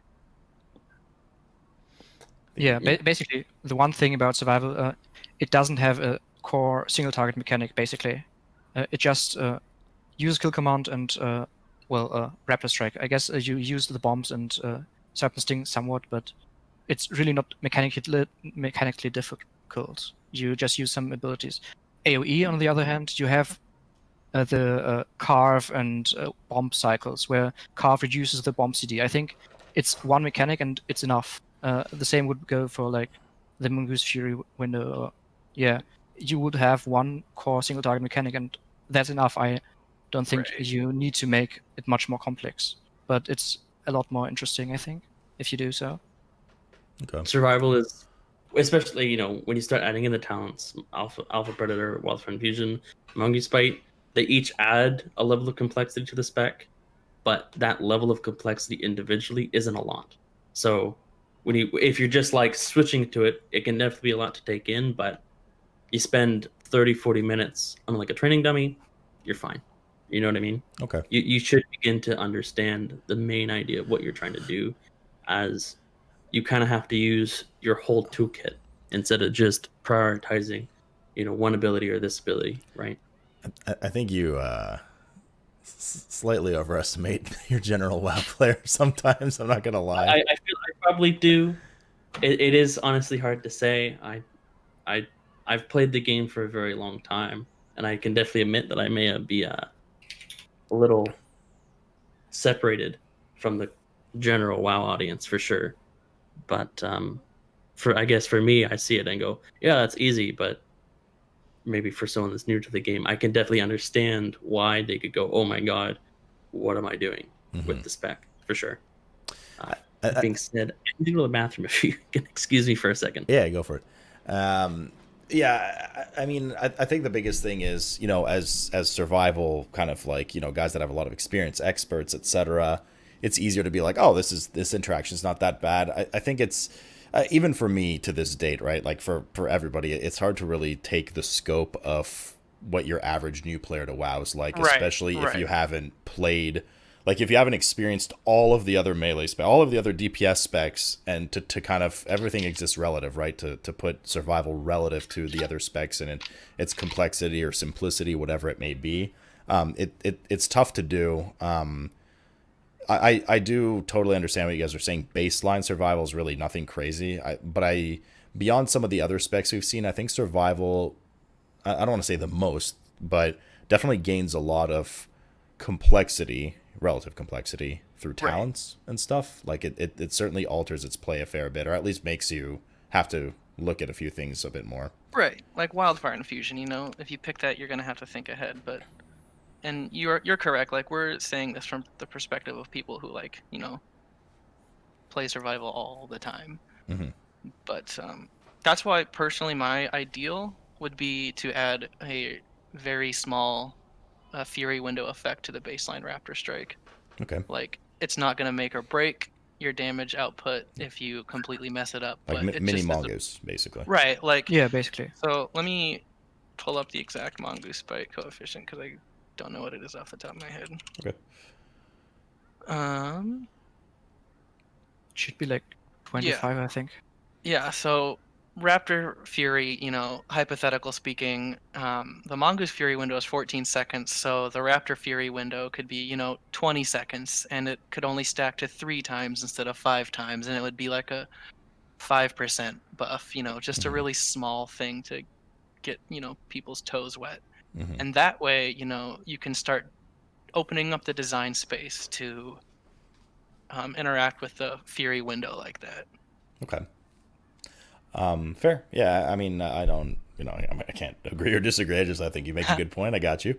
Mongoose Bite also, you know, shares the name of the mongoose enchant from BC, which I loved. Just random ass fact. Have you seen a mongoose? Yeah, they're vicious mofos. They are. Run. If you ever come across one in your lifetime, run. Because yeah, it's true. they'll win. Yeah, they're also delicious. No, I'm just kidding. Okay, so back on track here to kind of where we derailed, which is fine, by the way. I love these kind of side snippets, but back where we started this from was just kind of summarizing survival right now. So I guess, okay, Raptor Strike excluded, I suppose. Most of the spec seems to flow pretty solidly, right? Yeah, it has a phenomenal gameplay loop. Like, it is one of the most... It's just fun. Right. So not too many kind of holes in its core design in terms of rotational ability, etc. Talents further, we'll talk about talents in a bit for SL, can certainly embellish that a lot. A lot of the negative focus and issue with it really seems to be, or at least more major stuff, seems to be utility or lack thereof, and the fact that it's a melee. So now moving into SL, now that we've nailed down a really solid core and history and, you know, current SV and how we're looking at it, one of these things we already know 100% is not getting addressed, right? Survival will be a melee spec, end of discussion, for 9.0. But these other things like, you know, lack of interaction on Raptor Strike, you know, issues with survivability, etc., starts to lead us now to the doorstep of SL and Shadowland changes. So let's talk about the changes that they're getting for SL or have gotten. Whoever wants to tackle this first, let's start to paint the picture right now. If you have a spare 5 hours, we can talk about all the changes Survival got. Can't tell if I'm being memed and there are no changes or legit. There's a lot of... you are being 100% dangerously memed okay, right now. Cool, gotcha. The only changes Survival got were a few of our dead talents got small buffs. Okay. And that's it. Okay, then. Yep. Cool. We'll see you guys next week. I guess then, it's nice. Thanks for having us. Shout out to Mara. See you guys later. So, absolutely nothing baseline changed. No new utility. unique to survival, there's been no baseline changes. Okay. Hunter as a whole got tranquilizing shot and kill shot, which are very appreciated. Don't get me wrong. Right. But, Okay. Well, yeah, I mean, survival. it's important to mention these class changes as well, by the way. So Right. like, Yeah. definitely don't exclude those. So including class changes, we have access to kill shot again, which is great. That is, 10 focus does a lot of damage during execute, and it even scales off crit extra well. So that's appreciated. Tranquilizing shot being added to the spec frees up pet choice for keys. That's just an aesthetic thing mostly. Obviously, go on, Eva. Sorry. Yeah, it's not actually the pet freeing up, yeah, but trank shot is actually quite big, I think. The pet purge was very awkward to use. Your pet had to be in melee range. It had to be you had to have it attack the right target, else it would like lag a little bit. It had some lag with its own GCD, so if your pet was on global cooldown because it used its bite or claw ability or whatever, you couldn't instantaneously purge and stuff. So having it yourself is very, very good. Of course, it occupies one of your globals, but this is somewhat made up for by giving you some focus back if it actually does take something off your target. So I think that's justified. So is trank shot technically utility you already had, just made better for quality of life? Yes. Yeah, No, it was. I don't know necessarily better. It's weird, right? You're gaining like the range purge, and like a more on demand purge, but you're also losing that global.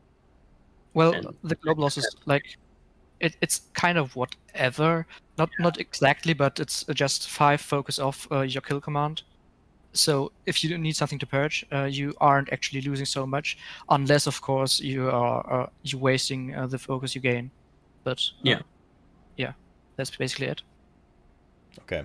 So it's like, thanks, I guess, So cool. Yeah. Right. So it's not new utilities, just slightly revamped utility. Yeah. Right. So you got that. You got Hunter's Mark, right? Yep. Yeah. Happy Don't days. talk to me. And Don't talk to what was the last one you mentioned that the class got back? Kill shot. Kill shot, right? Okay. And I think, right? I mean, yeah, scare beast, but Yeah. And Eyes of It's the Beast you good mentioned. for PvP, I guess. Yeah. Yeah. Of course we also got arcane shot and steady shot, but they are very niche.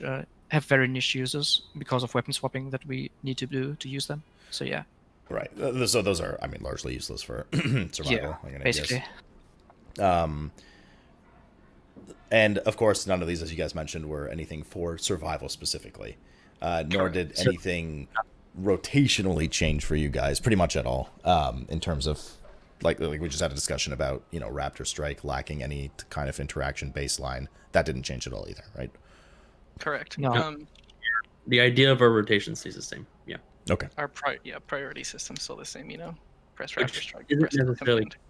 bad, because in all honesty, the way I like to think about survival when they made it in BFA is like it's a happy accident in terms of how well it turned out, to be honest. Because like you look at what they've done to like marksmen in BFA and stuff like that, and it's like, it's a little yikes. So it just like what survival has now definitely works, right? And from like a gameplay loop perspective and all that stuff, this iteration is definitely fun to play, and I think that it doesn't really scream that it needs changes like maybe some other specs and classes have out there, right? It has a very solid base, I guess, is maybe the best way to put it. Okay. So Go ahead. yeah, like No, go ahead. not getting like drastic changes like that isn't necessarily a bad thing. It's just more like we've sort of seen these other classes get like knights and shiny things, or like, oh, Yeah. we didn't get anything shiny Or too. like Shadow Priest, etc. Yeah. I'm still hoping, wake up tomorrow on Wednesday on build day and they're seeing like, oh, Spirit Bond is gonna be revamped like Arms Mastery or Shadow From Mastery. his baseline, it's like, yes, like what we have is mainly much more vanity than anything. I would say is like a necessity. This has to change now, maybe except for Serpent Sting changes, I guess. So we're definitely not at the point that you guys consider that survival needs like a Shadow Priest style revamp, right? Like we don't need like a complete that's reconstruction. gonna talk, like going back to range, obviously it would need the rework, but in terms of melee survival, I would say no. I think what we Oh have no, now is yeah. very It, competent, very cohesive, and it's just like fun. at its best right now, survival is a very fun spec to play. Okay. I mean, I agree. I think it's super fun, but you know, what does that matter? Right. One thing I want to mention before we, well, actually, a couple of things I want to mention before we get into talent breakdown talk for Shadowlands. That is something you guys have done here that usually we don't talk about on the show, but I think is actually interesting since you made a little section for Advark, a Torghast section. There's Yes. something on here you wanted to mention about Torghast stuff. With respect to whether it be hunters or survival. So why don't you go ahead on that? I guess a lot of the Torghast stuff is mainly because, or towards Hunter in general, because it shares a lot of stuff. It really feels. I guess I'll start with survival, or just segue survival to Hunter. There doesn't really feel like there's a whole lot of anima powers that feel very like, oh yeah, this was made for survival, right? I don't really recall coming across a lot of survival specific Torghast powers, anima powers, I guess you want to call them. And I thought that was a little disappointing when I was doing Torghast. I was playing, I played with a guy that played Remaster Monk. I've seen people play Prop Pallies, and they're just on another level. I've seen players play Warlock and the different specs, and you see a lot of like really cool concepts, really cool and powerful ideas, and then Hunter is just like in the corner, like, oh, it was almost a little disappointing, I guess. Right. That being said, there are definitely a lot of avenues for survival hunters to experience a lot of fun in Torghast. The last run that I did, which was last night, to double check that our list was accurate, I got the 250% stat to like total stacked buff you get from like the Kyrians or whatever. You kill a target, 25% haste stacks up to 10 times. Everything about survival scales with haste dynamically. So like your kill command cooldown's less, your wildfire bombs cooldown's less, your carve cooldown's less. You get the idea. So if you can get powers like that, or like the power that's like 35% haste for 15 seconds, and you get that proc, you really start to feel fast and powerful, right? You can just sort of bomb carve. It's genuinely fun. Problem is that fun doesn't really come from the hunter specific powers. There's a power that's, your misdirect target takes 90% reduced damage. I never really found a use for it. I've done up to a layer 8 Torghast, so like the highest base that you can start on, and maybe outside of starting like really early floor levels, it feels useless. We have maybe two very powerful anima traits. One is you intimidate a target, you get 100% crit chance and 100% crit damage for 6 seconds. That is very strong and basically can sort of set you up for success, right? You pull everything, you stun it, you just delete the pack. It's no problem. And for survival, and when I also did testing as BM, having Wildfire Bomb and even Chakrams not be AoE capped in those scenarios, you could literally just pull a room, stun a mob, and then just delete it with higher haste levels. Like it's insane because Wildfire Bomb doesn't have that target cap. So it works, often not at the merit of these powers. The other one is Death Chakrams. The Necrolord Hunter ability will give you Explosive Shot. The problem with survival is that you need a bow equipped to actually get those explosive shots. So unless you want to weapon swap every time you use Death Chakrams, if you get that power, it just effectively is useless. And seems like an oversight, though, right? Probably something that it's an oversight, and I'm very confident that Blizzard probably just doesn't know about it. I didn't even know about it until last night because I never used that power with survival until last night.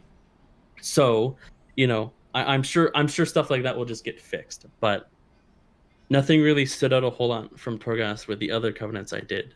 Night Fae was fun, I guess, but I don't know. Overall, it's just you see a lot of stuff that just feels very lackluster, or doesn't really give you that same sort of excitement as you would with some of the other specs and what they've been getting in Torghast. Yeah, a lot of classes have very exciting and unique anima powers, and Hunter as a whole, not so much. It's just very maybe I don't want to like shit talk too much, but it just feels lazy, to be honest. Or they just don't quite know what they want it to be, maybe is the better way to put it. In the days of when Torghast was first coming out in alpha and they were releasing specs on like a weekly basis, I did like the hard modes of Torghast at the time on literally all 36 specs. And I do recall that the Hunter ones were not the most exciting Yeah. compared to some of the kits the other classes had. So like I definitely can echo that sentiment. The Hunters one are a bit what you did mention though about nothing like specific for survival. I think one of the only smaller gripes I have with Torghast, well, actually I have a couple of bigger ones, but let's not get into Torghast talk too much right now. But one of the smaller gripes, just to address your, there's not really anything for survival specifically, is that the anima powers were addressed as the anima powers were designed as class things. With maybe a couple of flavor ones like, your main spender, let's say, right, which would be different for the varying specs. Yeah, exactly. So like generic ones like that.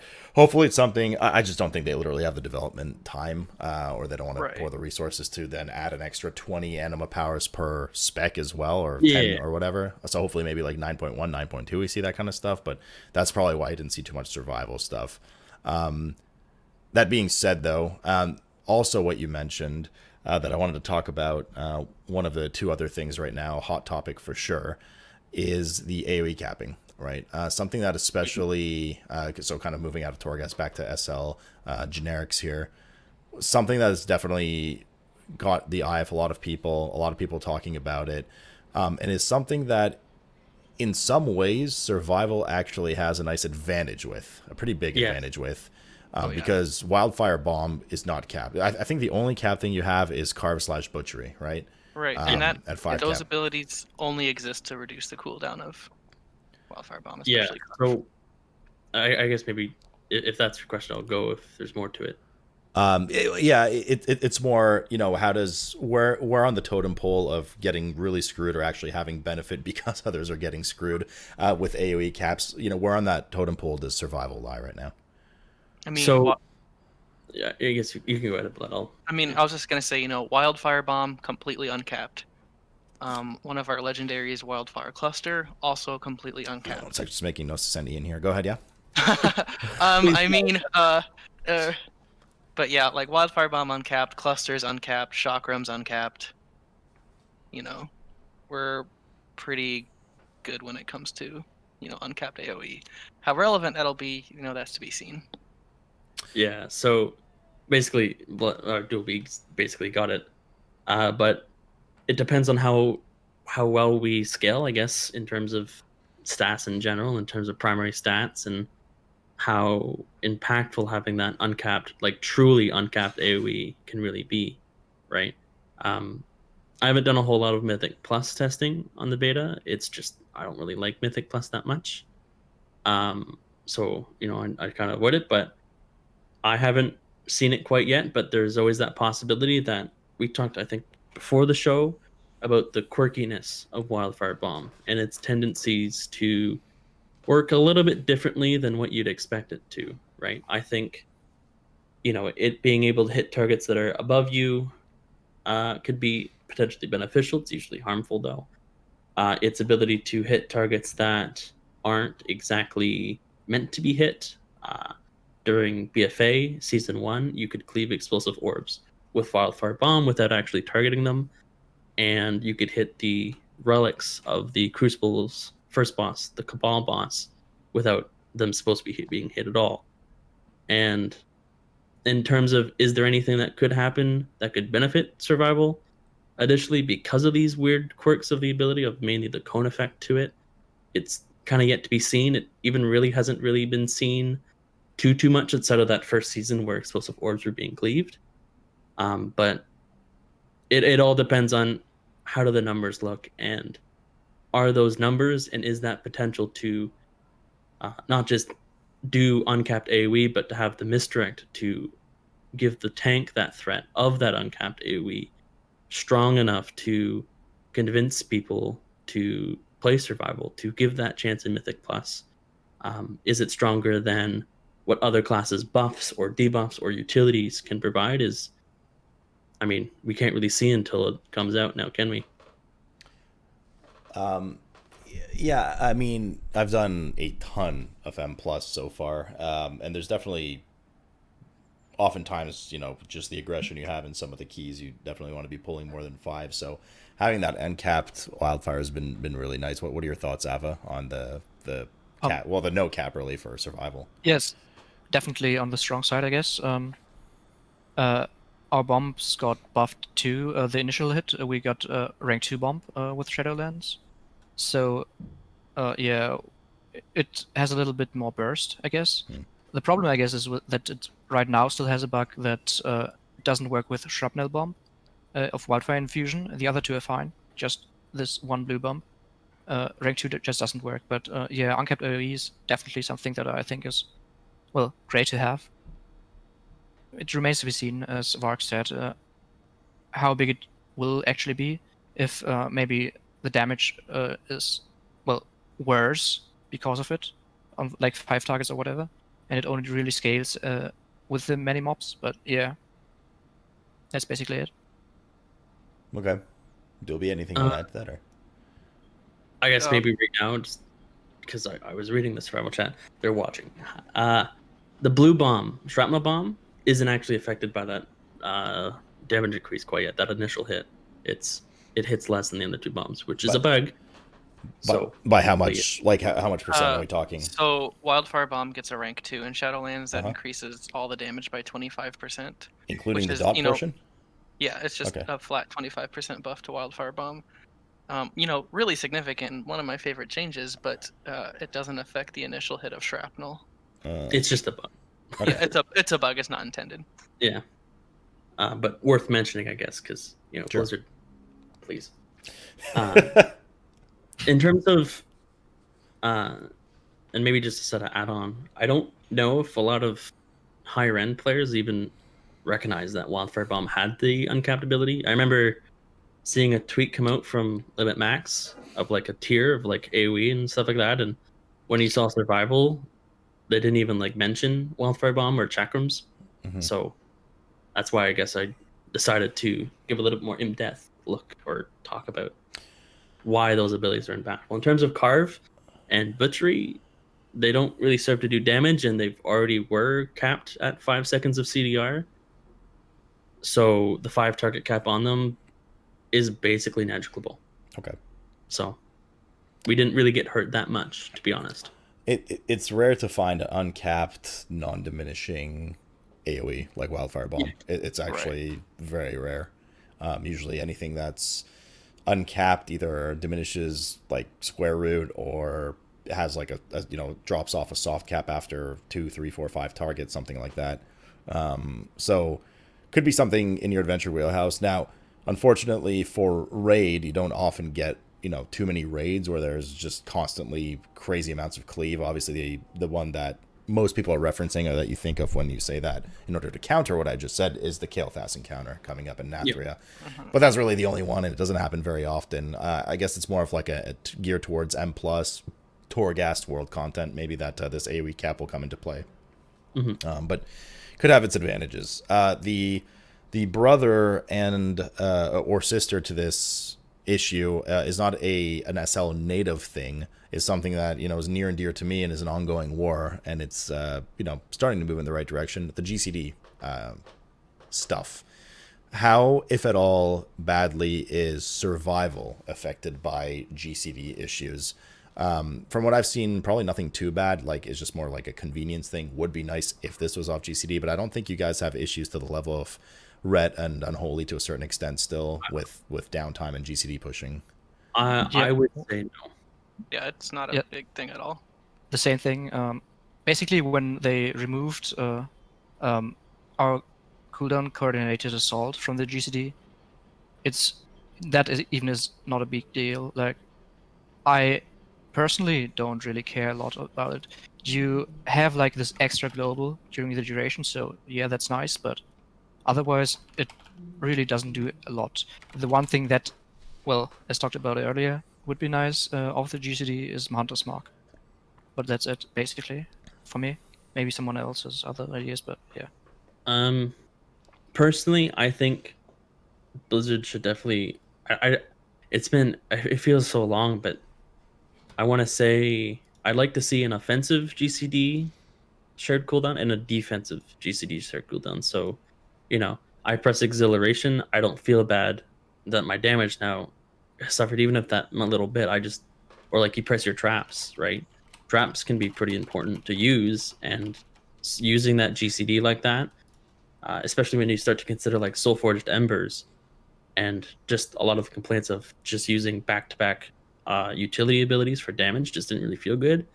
I think if they had a separate offensive and defensive GCD, that there could have been that, or at least that legendary could have maybe fared a little bit better in the eyes of the community, because they can still do the rotation while at the same time benefiting from that legendary's effects and the such. So, But yeah, back to the point at hand, like it's not a huge deal for survival. Yeah, no. you guys didn't like pushing 2 GCDs every like 30 seconds for embers? It was so fun. Or the- Embers- I mean, it was fun. It was doing 80% of your damage, right? Not so fun Right. now. All right, let's start to now that we've kind of set up the SL stage here with the kind of lack there of changes that survival didn't get, leading into the expansion. So not a very good situation, I suppose, so far in the direction of utility. At least not unique utility. Obviously, Hunter's got like Trank Shot, not really back, but kind of just a KOL thing. Nothing really crazy that you guys got. Yeah. That once again, ranged version of Hunters can't bring, or that is a game changer for raid.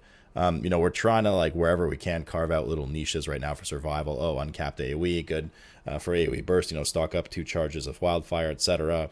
Could have its situations, but certainly not something you're like, oh yes, for raid we must have 5 survival hunters because of this right now. Yeah. We'll never see that be a Right. Yeah. That being said, let's start to deep dive, because I think your talent tree did actually get some changes or some buffs in some areas. So why don't we start smashing through the talent tree a bit here, row by row. We don't have to go crazy in depth. Like, we don't need, we don't have to spend like 20 minutes per talent or anything. But just in a row by row basis, mention the talents and really, if there's any notables in here, like, yeah, this one, like you mentioned, Mongoose Bite, you foresee that Mongoose Bite is going to be pretty much 98% of the time taken again, etc. So whoever wants to start this one off, let's heat it up with the 15 row. Right, so for the row 15, the first talent pick, you have Viper's Venom, which is, on Raptor Strike, there's a chance to make your Serpent Sting free and deal more initial damage. Terms of engagement, when something dies, your Harpoon resets. Harpoon does damage and generates focus. And then Alpha Predator Kill Command has 2 charges and deals more damage. It's a nice row. Everything gets picked more or less sometimes.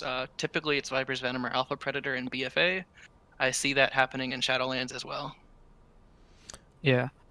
The problem maybe about terms of engagement is that Harpoon has like a dead zone. You can't use it in melee range, so you got to move out. So that's kind of daunting to use. But numerically speaking, it has potential for sure.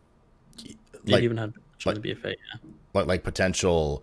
If you were to pick this talent, would it be expected that on a raid boss or M+ packs or whatever, you would frequently have to keep moving out of melee range just to harpoon back in, or is this just kind of meant as a little bonus of getting pack to pack? Yeah, okay.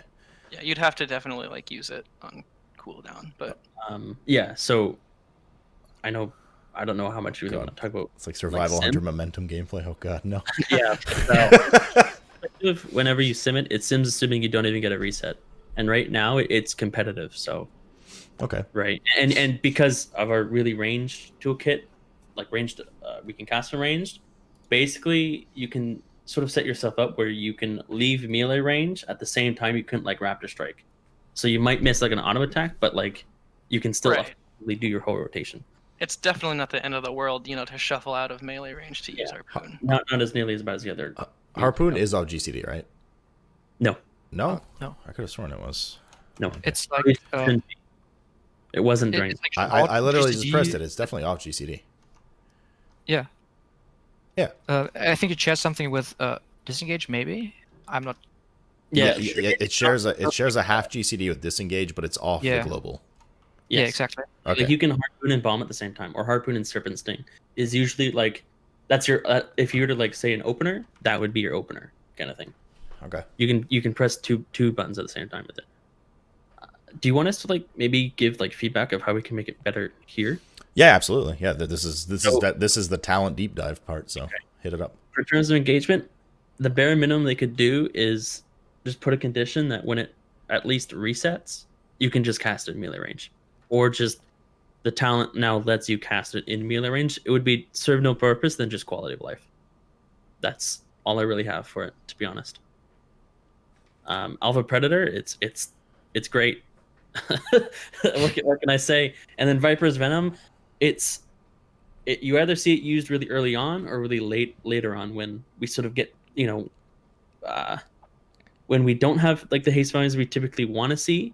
You can see it because it's just a nice little damage boost, and then later on we have the haste we need to do whatever we need to do, so we just take it. It will be interesting to see if Viper's Venom's taken without Blur of Talons being the focus for raids. Yeah.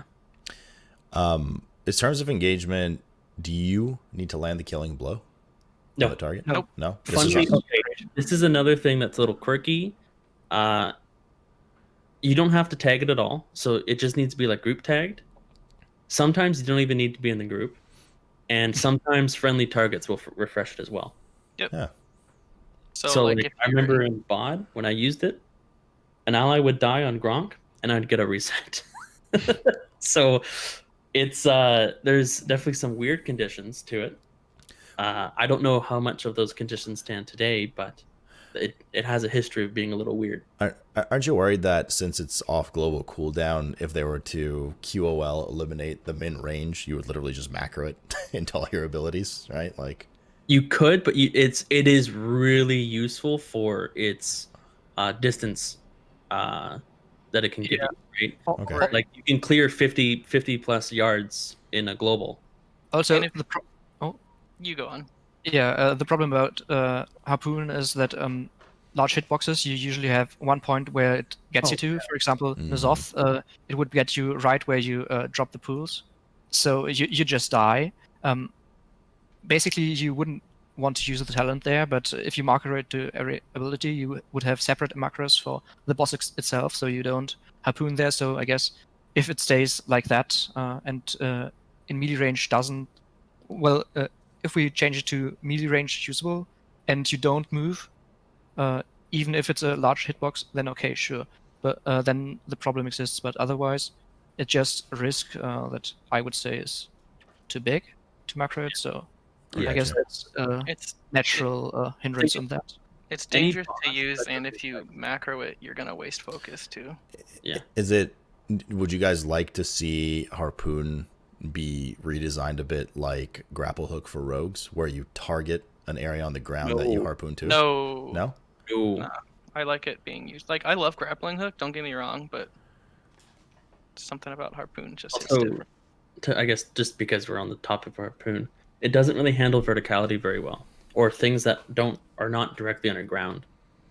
When I was doing Stormwall Blockade, the second last boss of BOD, you can't really harpoon to the boss, I don't think, because he's not actually part of the ground. And the little siren ads that spawn, if you harpoon to them, they'll take you somewhere not even remotely close to where they actually are. So I guess maybe yes, like macroing it is way too wonky of an ability to trust. I guess you could say. Okay. It's yeah. I personally am not totally against actually, making it the same as grappling hook. It would definitely have some benefits to it, but it would also lose. It should lose the root at that point, and the root is very interesting. It's for PvP at least. It doesn't DR with other roots, so that's quite a nice thing too. So it would lose functionality too if it was just targeted on the ground. It's basically a charge as of now. Right. Fair enough. Instead of, yeah. And survival mobility is not that bad, right? Between harpoon, disengage, and cheetah, like actually, you're Cheetah, post haste. You can take Trailblazer. You can have a cunning pet. It has options to get there. Yeah. That's cool. All right, anything else for the 15 row? I think we're settled up there. Nope, it's a pretty solid row. So then moving right along to 25. So for 25, we have Guerrilla Tactics. That gives you a second charge of Wildfire Bombs, and the initial explosion does more damage.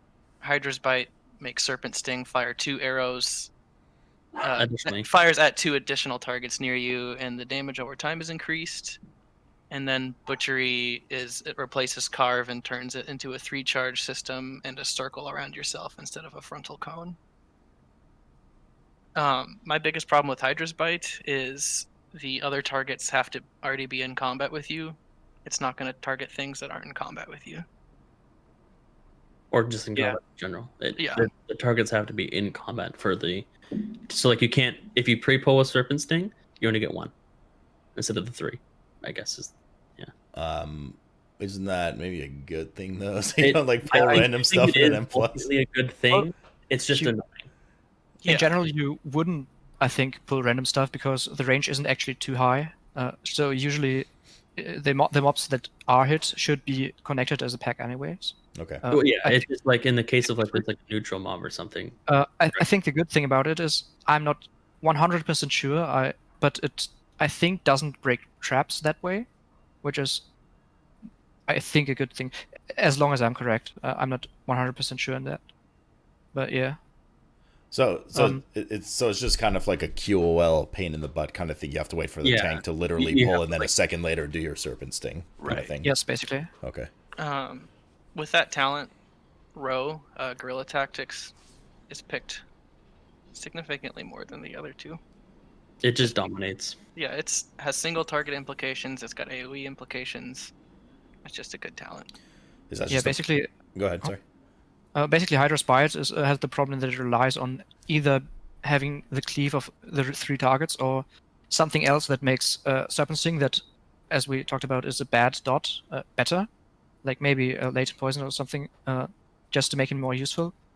Otherwise, it's just somewhat medicore, and Butchery is just like bad. It was good in Legion because then Carve was actually a damaging ability, and this made Carve hit so much harder. Nowadays, it's just more damage to no damage, so still no damage, I guess. You can feel it sometimes in niche situations, like some builds we have in BFA, but it's kind of just underwhelming, honestly. Out of you guys keep mentioning Serpent Sting's poop, and certainly I'm not the expert SV guy. You guys are here, but I did notice Serpent Sting does a butt ton of damage. Like I just opened up my breakdown right now on stream from the recent dungeon we did, where I wasn't. I'll try to like peek it on stream here. I wasn't too far behind our resident Frost and Unholy expert, and we know DK's pump, right? Yeah. Obviously, I didn't play it perfectly by any means, but the point I'm trying to make is Serpent Sting doesn't really seem to be doing a little amount of damage. So does that potentially add more value now in SL to Hydra's Bite, or are you guys basing this on BFA numbers more so? Like, did they buff Serpent Sting or something? I guess I'll sound so. The way Serpent Sting works is that you know how like a normal dot, when you get more haste, you just get more dot ticks in that duration. Yep. Serpent Sting works backwards. So you have the same amount of ticks, so the duration goes down. Okay. So early on, it's sort of hard to see why it's bad because you press Serpent Sting, it probably lasts, I'd say, 8 seconds off the top of my head. Right now in BFA, 11.2. obviously there's 11.2, yeah. So it gets worse. With such inflated haste values, obviously, right now, you can see Serpent Sting last sub 3 seconds. And in the case of like Raid, where you're using like 5% for procs, during like Lust, haste procs on that, you can get something that's like a second and a half or less.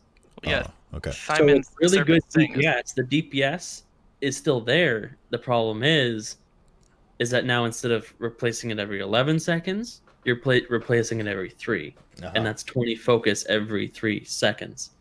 And that's what makes Serpent Sting bad. It's fine now to use because it just lasts long enough, but it kind of crosses a point where it's almost too demanding on your focus reserves, trying to still carve, still do everything else, and to continuously try to spam out all of these serpents things. It's just bad, I guess. It gets bad. So do they just need to increase its base duration or make it?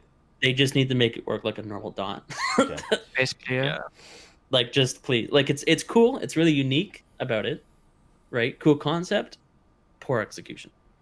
Okay. Fair. So guerrilla tactics just dominates the other two. Period. Yes. What's Yeah. what's wrong with butchery? So, it's I think Blood was the one to say it, but Butchery's and Carve's sort of purpose has changed from its Legion iteration. So it was much more of just AoE, just damage, and now Carve and Butchery are mainly used for Wildfire Bomb CDR. So the problem with Butcher right now is that it still has, in my opinion, anyways, is it's still capped to 5 targets, and or it doesn't like giving more CDR isn't necessarily worthwhile because you run into the problem where eventually you just get too much CDR, and it just doesn't do enough damage or otherwise anything else really to warrant it just being better than just that initial hitting double, and you can use 2 back to back, or the rotation implications of having 2 bombs, and especially with Wildfire and Fusion compared to the 2 bomb charges, having those 2 charges allows you to prepare and optimize each bomb properly, right? Where Butchery is it just does more damage than Carve, and that's it. There's nothing else to it, and the damage it gives is rather lackluster. Okay. Yeah. Also, the thing with guerrilla tactics is like, you have the second charge, which is honestly just overkill. Basically, it could be baseline too. It would definitely help Butchery a little bit too, because obviously the Wildfire and Fusion thing, which is okay on AoE in a lot of cases. And also, Butchery has the problem that you often waste bomb CDR, basically just because you don't have a second charge. You can play around it a little bit, but more often than not, you can't really get around it, wasting bomb CDR, which also is a DPS loss, obviously. So that makes Butchery extra bad, I guess, not having the second charge. Okay. Okay. I mean, fair. 30 row. All right, so for the third row, this is all like utility stuff, not really priority system impacting. But you have Trailblazer, that increases your movement speed when you're not attacking, or rather when you haven't attacked for a couple seconds. Natural Mending just increases or decreases Exhilaration's cooldown when you spend focus, and then Camouflage is a stealth on a cooldown. It's a fine row. Yeah, nothing wrong with it. Everything has its use. Yep. Some things are more niche, but whatever. It's a utility row. It's meant to, pick per situation, so it's fine. I think it's a good row. Yeah. I mean, honestly, there's no complaints. You'll probably hear some people ask, like Camouflage to be baseline to survival or baseline in general, but I think a lot of people don't really have a problem with it being the talent choice. It's really good on bursting weeks and the such, or grievous weeks, because you can actually just out heal, especially with Leech from your pet. You can actually just out heal a lot of the times those debuffs. So Right. I think it works quite well. Trailblazer, you're melee, you can run faster. Good. Exhilaration isn't really used a whole lot. It won't necessarily save your life like a hard DR will, but the extra CDR on it is definitely appreciated, right? And survival definitely does burn through focus, so you can get a lot from it. 30 seconds plus kind of thing. Okay. It's a baseline 2 minute. Okay. All right. So just sounds like a good utility survivability row. Yep. 35. So for 35, we have Bloodseeker. That makes Kill Command have a dot attached to it. And Bloodseeker also gives you and your pet an increasing attack speed bonus for every bleeding enemy within 12 yards. That bleed is not unique to Hunter.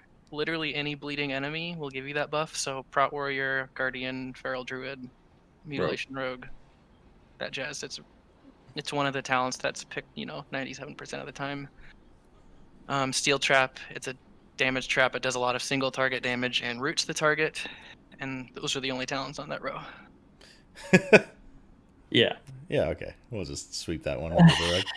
Murder of Crows, I assume, is super poop then, or? Murder Yep. of Crows, it doesn't do enough damage. It doesn't really give anything outside of the damage, and it costs as much focus as a Mongoose Bite. I'm gonna say Mongoose Bite because this is where Mongoose Bite. It's usually hard to warrant the press there. It has a long cooldown, and its gimmick of like resetting, which means you also have to now spend another 30 focus, isn't usually that good. It just over the course of that minute for that 30 focus, it's just not that good. Same thing with Steel Trap. The bleed damage it does, it's a lot, but it's just still not enough. And the fact that the root breaks easily is a problem with it as well. It's just, I don't know. They just don't do enough for the spec, if that makes sense. Basically. Oh, sorry. No, you go. I was just going to keep going. Yeah, you can. So when we get into Bloodseeker now, right, it does damage. And it doesn't do that much less damage than Steel Trap or Murder of Crows over that 8-second duration, over like a minute or minute 30 seconds kind of thing. In the same time with those cooldowns, you can do very similar damage with the bleed, especially with Alpha Predator. The bleed damage is literally baked into kill command, which means the 30% bonus damage you get from Alpha Predator also affects that bleed. And so with those two talented, the bleed does enough damage, and now you factor in the 10% auto attack speed, and it just does more damage, especially if there's multiple targets bleeding. It's just good. Does Bloodseeker have a cap? 10. 10. Yeah. So you can double your attack speed. Now it does have a problem where the 12 yards is from the center of the mob's hitbox. So here we go. The best fight I can give as an example from personal experience was, and then maybe that's something I don't know, something that everyone would know, sorry, was Radiance of Ajara. The hitbox is too big, and you can't get close enough to that center to actually proc Bloodseeker. And especially at the time, it just meant that it was a completely dead talent roll. Steel Trap still wasn't worth using, Murder of Crows still wasn't worth using. So the passive bleed damage was kind of just what you went for. And one of the things that would be nice from Bloodseeker is to see that 12-yard thing maybe be a little bit more generous on targets that have just super large hitboxes or static hitboxes that you can't really get into. Yeah. Yeah, or just remove the attack speed portion because, it's more or less novelty. It's a nice thing. I get the flavor of it, but it's mostly just overkill. The one thing I wanted to add about Steel Trap is that it might or might not work with the legendary effect we get. Nesting where is trapping raptors. So you get focus from traps. At the moment, the legendary doesn't work, so no way to test it. But basically, if it does work, it adds some focus. If the legendary is good, that might mean the talent is better. But yeah, let's just. But right now something to it's add about mostly Bloodseeker. It's a Bloodseeker Yeah. game kind of thing. Okay, Right. so another row that's pretty cookie cutter. Like we had Guerrilla Tactics, now we have Bloodseeker. I don't know, man. 100% attack speed for you and your pet sounds kind of insane to me. Like You have to actually get 12 targets bleeding though, and especially 10 Yeah. targets, yeah. But I mean, M plus, I don't like. You'll have an It- average of it's a 5 to lot. 7 targets. Well, It is it's a a lot. Yeah. But then you have to consider that the more targets you get, auto attacks are proportionally less important. True, You true. still get obviously a good amount of damage with it, but you don't tend to notice it that much Fair. because basically your auto attacks are doubled, but the effect auto attacks have on your overall damage is like small. Especially now with the uncapped AoE and all that shenanigans. Yeah. I mean, like Ava was saying, it'd still be the talent to pick, even if the attack speed was removed. Okay. It's passive, doesn't cause a global. You get the idea. Okay, so you're 40 row, which seems to be another utility mobility kind of situation here. I think Yeah, it's almost hunter wide, right? Because like yeah. Bucks gets binding baseline, but So Well, we have Born to be Wild. It reduces the cooldown of your aspects by 20%. Post haste, disengage, frees you from snares and increases your movement speed. And then Binding Shot is a targeted route. It's another nice row. what does Marks have here instead of binding shot? the targets that have- are rooted take or deal a 20% less damage to you Huh. from Binding Shot. Why does Marks get binding shot baseline and you guys don't? Because they're marksmen and they have Ah, shots. Yes, true. Yeah. But of course. Yes. Mhm. Arrows. Okay. And anything notable here? I mean, binding shot has a handful of useful situations. It can be insanely strong in Mythic Plus, especially during necrotic weeks. Because like damage doesn't break, right? No, it's a straight 8-second route. Mhm. In Mythic Plus during necrotic weeks, you'll see a lot of use of it. I don't know if it's target capped. Yeah, it is. It is. It is? To how many? Okay. Yeah, that's kind of a downside to it. I think might be 10 targets actually just, but I'm not 100% sure about that.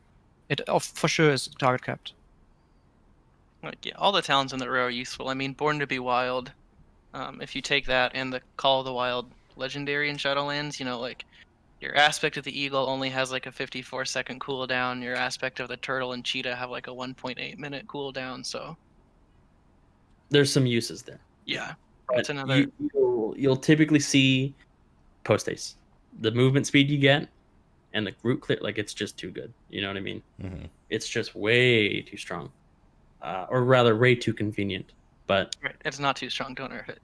yeah, don't nerf it, Blizzard. If you're listening, it's perfectly balanced, as all things should be. But yeah, one thing to I guess maybe add about Binding Shot as another use was its popularity on Mythic Ashara to root the brute for 8 seconds.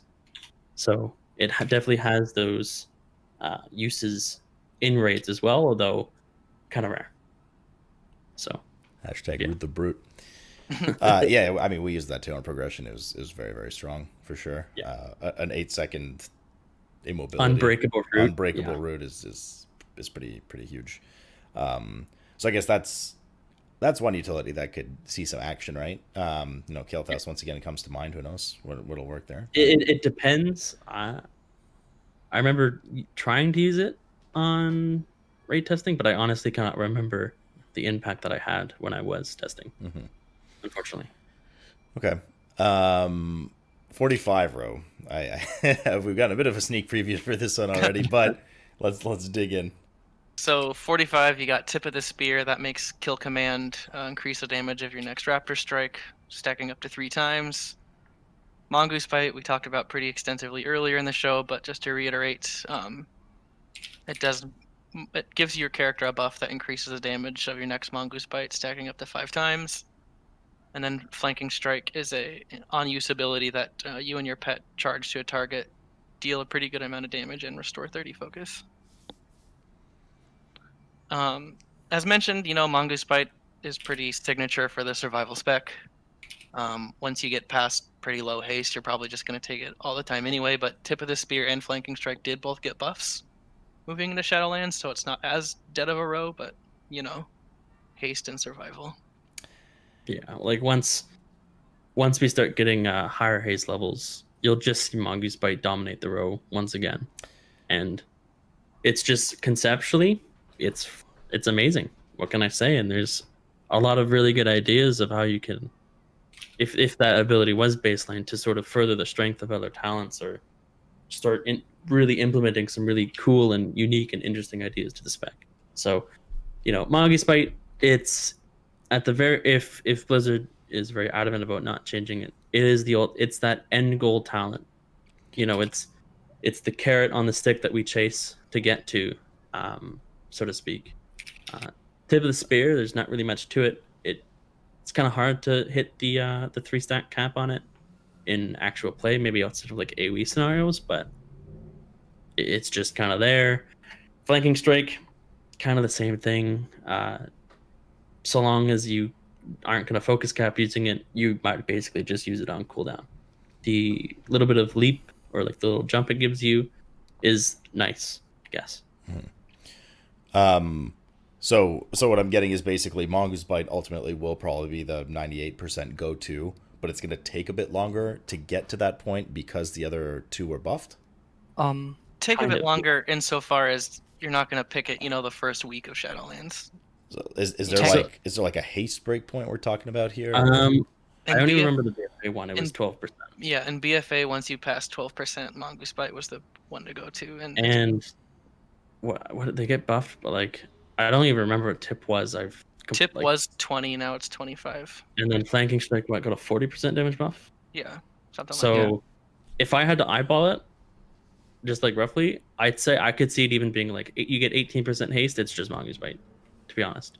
In target, that is. AoE Yeah. is kind of the different thing because, well, we don't actually use the spender that much. And flanking strike might just turn out very, very powerful on the AoE just because we get extra focus to work with. Right. That's more But- carve, still more yeah. bombs. Right. Okay. Maybe not the same 97% use of Mongoose Bite overall, but it will still be very high, especially in raids. I don't see it really being bad in raids. Okay. Yeah. So it opens it up a bit, I suppose, it seems, rather than just Mongoose Bite right away. I don't know what kind of, hitting 18-ish% haste before Nathria, I don't think it's impossible for sure, obviously. Definitely not. But that's around the higher end that you're going to be hitting in terms of stat values early in an expansion. So maybe you won't get to using Mongoose, at least maybe for like normal and heroic week, but like as you're progressing into mythic progression, you might. I would say so, yeah. We'll see. 50 row. 50 row, this is the capstone of the class. Most people see the last talent tier as a pretty important one. So we have Birds of Prey. That makes your spender, or rather your Raptor Strike / Mongoose Bite / Carve / Butchery increase the duration of Coordinated Assault by 1.5 seconds per use. Wildfire Infusion, it pretty much changes how your Wildfire Bomb works. It's pretty involved. I don't know if you want me to go into detail what each bomb does or not. I mean, sure, if you want to. Okay, No problem. so you get 3 bombs with Wildfire Infusion instead of just 1. Shrapnel Bomb makes your Raptor Strike and Carve and related talents apply a bleed that stacks up to 3 times. Pheromone Bomb makes your kill command have a 100% chance to reset instead of a 25% chance. And then Volatile Bomb refreshes the duration of any Serpent Sting on target's hit and also makes them explode, kind of like Bursting Swords from Unholy Death Knights. And then Chakrams is an on-use ability that throws a pair of chakrams forward, damages everything in the path, and then flies backwards to you and damages them again. That is not AoE capped, by the way. Is there a set rotation on Wildfire Infusion, or is it randomized? It's random, but you can't get the same bomb twice. Okay. Yeah. So like you can bomb, you'll always get another color, but then that third bomb could be the same. Okay. And I think it's just if you remain in a comment for a certain amount of time, it sort of just defaults to the shrapnel bomb first. Okay. Yep. Which actually is really nice. Okay. So what are we looking at for talent choice in this row? Anything dominant or? Well, in BFA for raids, Birds of Prey was pretty dominant because Blur of Talons was such a strong Azurite trait. Now that we don't have that or a comparable Conduit or anything like that, it'll be Weaker. less dominating of a talent in single target environments. To sort of maybe add on to that, once again, it's sort of something that just sort of defines the ever so hungry haste stat, or ever so attractive haste stat for survival, where eventually you just like in BFA we reached a point where you didn't even need a Blur of Talons to make Birds of Prey your go-to for single target sustained, and that's very likely to repeat itself in Shadowlands. I forget. I couldn't tell you, or rather, I couldn't tell you off the top of my head what percentage of haste that would be or whatnot. But it is very likely that for at least raids or sustained single target damage, Birds of Prey will end up becoming that go-to. For Wildfire Infusion is probably the one that adds the most depth to the spec in terms of like very face value, right? For your blue bombs, you want to make sure you're relatively focus capped. For your red bombs, the pheromone bombs, you want to make sure you're focus starved and can press kill command. And for green bombs, you want to try to make sure that everything around you is ticking with Serpent Sting. So it does add that level of, again, very simple levels of like min-maxing each bomb that I was sort of touching on with the 2 charges of Wildfire Bomb that Guerrilla Tactics gives. And what about chakrams? It does damage, and it looks beautiful. I don't know if you've seen it. I have. It looks very cool, but is it competitive? Like Right now, for I hate bringing up Sims, but for right now, like Dungeon Slice Sims, yes, and sort of like that AoE damage, it definitely has a lot of potential, especially due to its uncapped AoE nature. It with the damage buff it got, it is usable for sure. more than Wildfire? Kind of depends, to be honest, Right. On your situation. I do see chakrams falling out of favor though, Yeah. personally. The thing that Wildfire does that is quite niche is that it fixes one problem that our bombs have baseline. If you have throw bombs in quick succession, for example, if you have Guerrilla Tactics as a talent and can throw 2 bombs back to back, then the dot gets overwritten. So you don't get the dot damage from this first bomb. With Wildfire Infusion, as you have different bombs, you have 2 dots ticking, so you don't lose the damage there. So that's something that makes Wildfire Infusion interesting for AoE for sure, especially when you get more haste. You just get more bombs and you lose less dot damage. Basically, that's it. Also, chakrams, I just wanted to throw it out there. It feels out of place in the row, basically. It seems boring compared to the other 2 options, even though the animation is beautiful. I agree with that. Also, I wanted to add to the binding shot thing. I was told that it at least doesn't have a 20 target cap, so I might have been wrong with the target cap about that. Okay. Yeah, to I guess maybe add on to what he was saying about the level, just the row in general, right? You have Birds of Prey that makes Corner Assault a rather unassuming cooldown, just lasts forever, which is interesting, I guess. It changes your gameplay, right? You're going from sort of focusing on the spec as a whole to really like trying to maximize your focus generation, trying to maximize the amount of Mongoose bites or Raptor strikes that you can get out, right? It definitely changes that gameplay cycle noticeably. Mm-hmm. And then similarly with Wildfire Infusion, giving it 3 colors and each of the colors doing something differently adds something very directly to that gameplay, right? You want to maximize, instead of just throwing the bomb for it to do damage, you're now trying to maximize the bonus effect of each color and all that. And then there's just chakrams, which kind of just does damage. It's an extra button that you can just press, and it feels weird. It would be nice to maybe see something maybe be added to chakrams to change things up a little bit, I guess. A bit of depth gameplay is what you're saying is lacking. Yeah. Because Wildfire Infusion is super fun to play. Oh yeah. It's personally my favorite of the 3. Mm-hmm. Yeah, that's interesting. Does chakram like splat if there's 3 targets in close proximity, right? But let's say they're in a line 1, 2, 3. 3 is the furthest away. Like, how forgiving is it if you hit number 2 instead of number 3, but number 3 is 5 yards further from number 2? I actually got GIFs I put in the doc that could show you directly, but it has a minimum cast range or a minimum distance traveled. The melee animation one in the document, if you're looking at for it, basically it looks like it travels I'd say anywhere like in between like 10 to 20 yards. Honestly, I can't eyeball WoW yardage very well, Okay. but So just kind of it does slices have everything like, anyways. yeah, like in Maldraxxus, or even like right now in beta, if you go to like any of the Covenant training dummies to like test out their abilities, if you were to use it from one in melee range, it'll still hit that second target there. Oh, okay. So So it's like it has natural range to it, but it can extend up to 40 yards of range.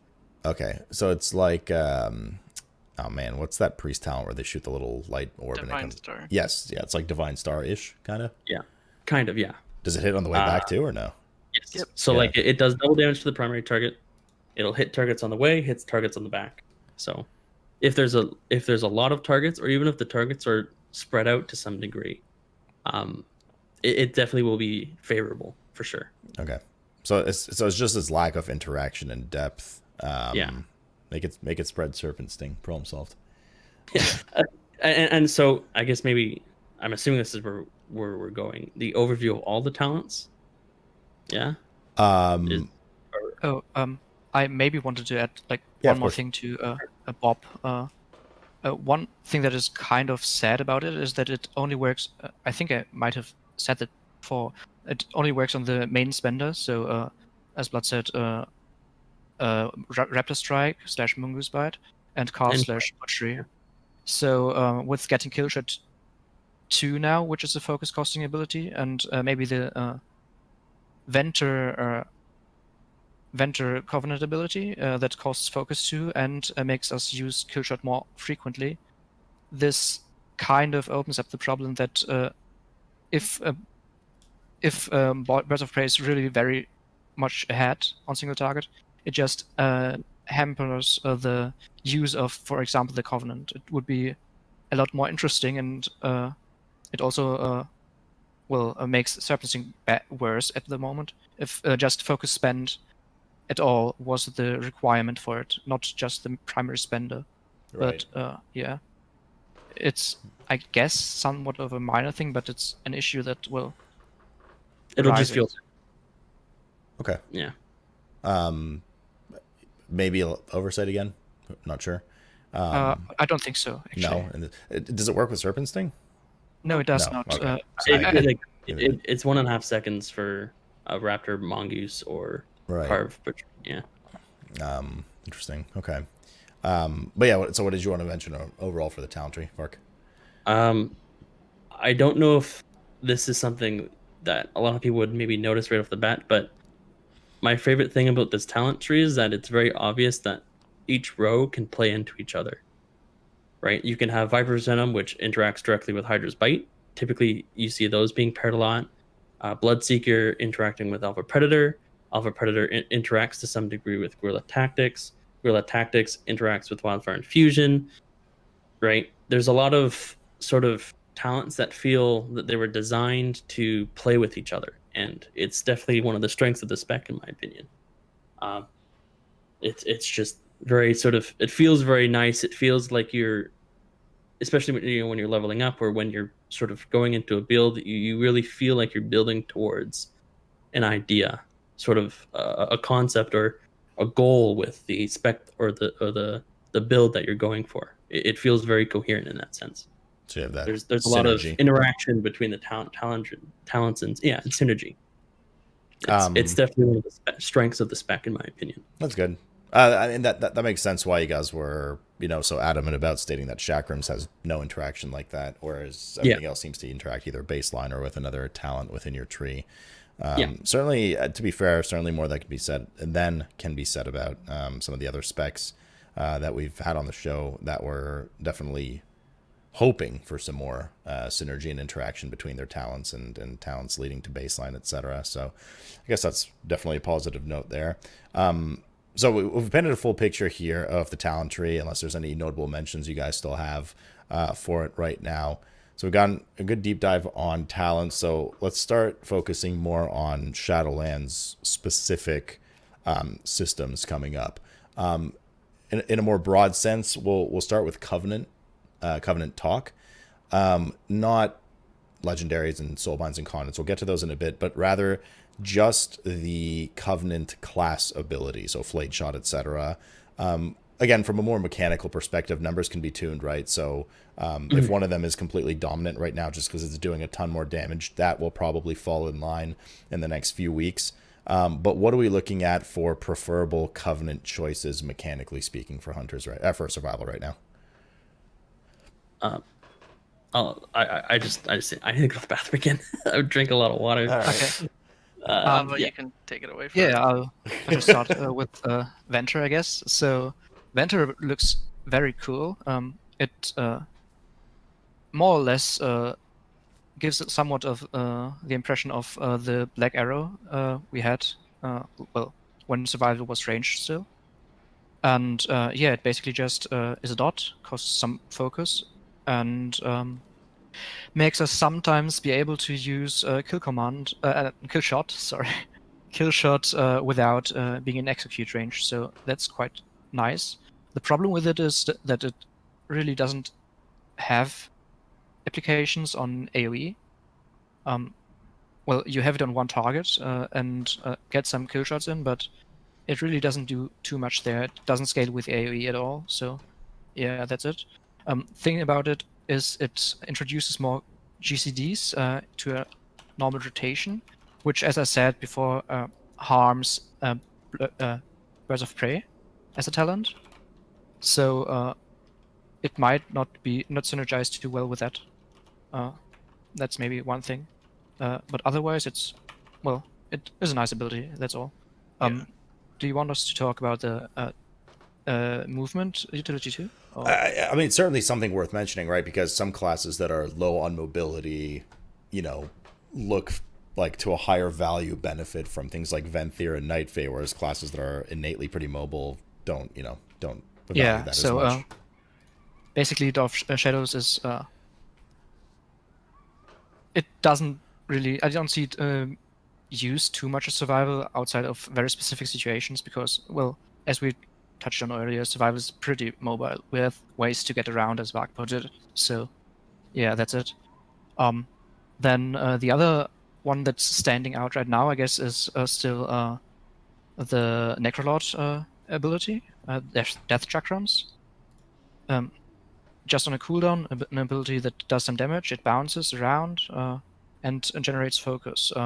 It also snapshots basically targets when it's used. So, if, for example, a target dies, it after you used it, but it was chosen as one of the bounce targets, you just get the bounce on a corpse and you don't deal any damage. So, that's kind of sad. I guess it's an oversight maybe, but yeah.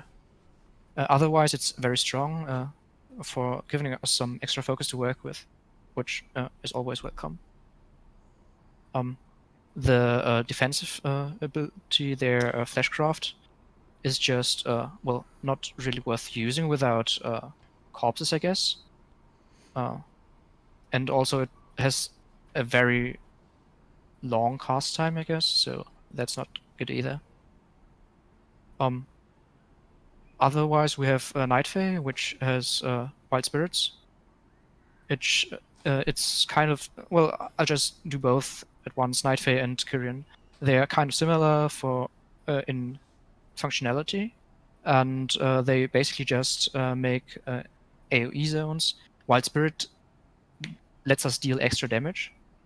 It doesn't work with things like Kill Command that aren't actually our damage. So Kill Command is pet damage, so we can't proc Wild Spirits from it because it's not our damage, as I said. So that's kind of awkward. If it had like functionality in terms of RPPM, then it, I guess, would be more interesting for survival. Yeah. And the other ability that is like a targeted area is the Kyrian ability Resonating Arrow, which just increases the damage we deal for its duration, which is okay, I guess, but both have more AoE applications. The thing about Resonating Arrows is it gives us something extra, like we are able to attack targets out of line of sight, which for a melee isn't too interesting. I guess it has maybe some implications in PvP, or we can still attack things with Eagle, but this seems rather niche. And the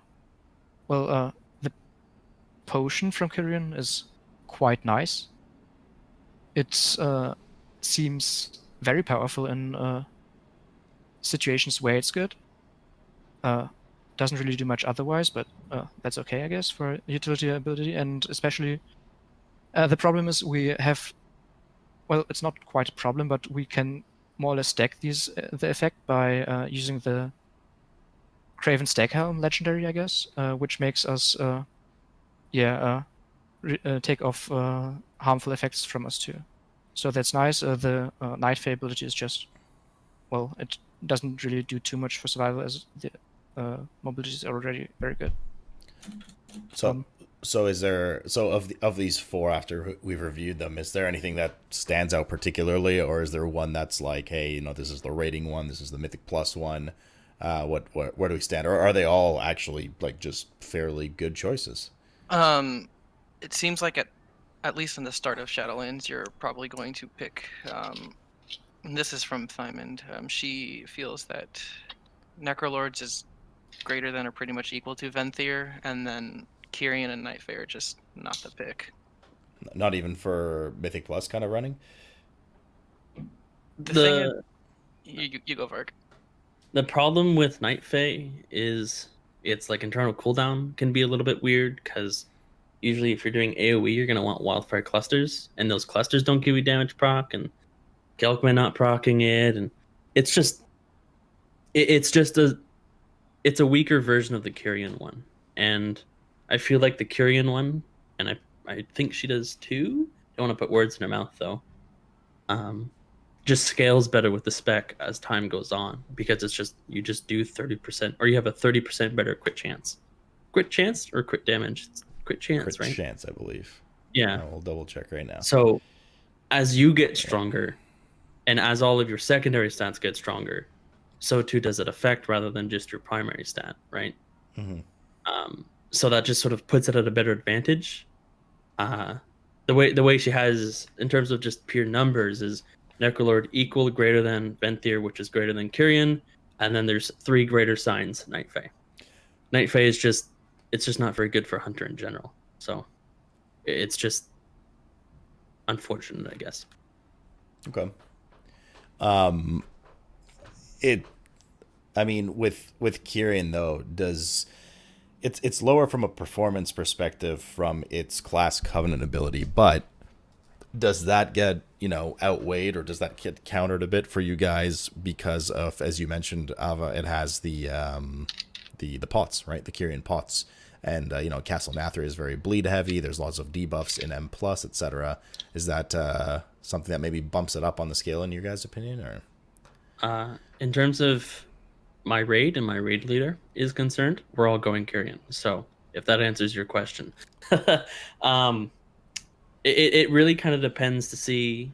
Kyrian isn't, in terms of what it gives you, isn't too far behind to sort of weigh in that, yeah, that bleed removal could just be really, really strong, or strong enough or integral enough that it's just worth just going for it. It honestly depends on tuning and how things go, right? If it's Death Chakrams doesn't necessarily seem it's like necessary, and it doesn't, and the Covenant and the Soulbinds that you get don't really seem to be, again, that very necessary sort of picks. So it just comes down to how it tunes and all that stuff, where it's really stuff that's unfortunately just in the air, in my honest opinion. Okay. Depends on how important the potion is, specifically, I guess, for like mythic content, like high-end prog, and it depends on how important the other covenants actually end up being in final tuning. I gotta like just sidetrack here for a second. Legit very curious about this guy's jumping on us. Legit very curious about your personal, and not all of your guys' personal feelings towards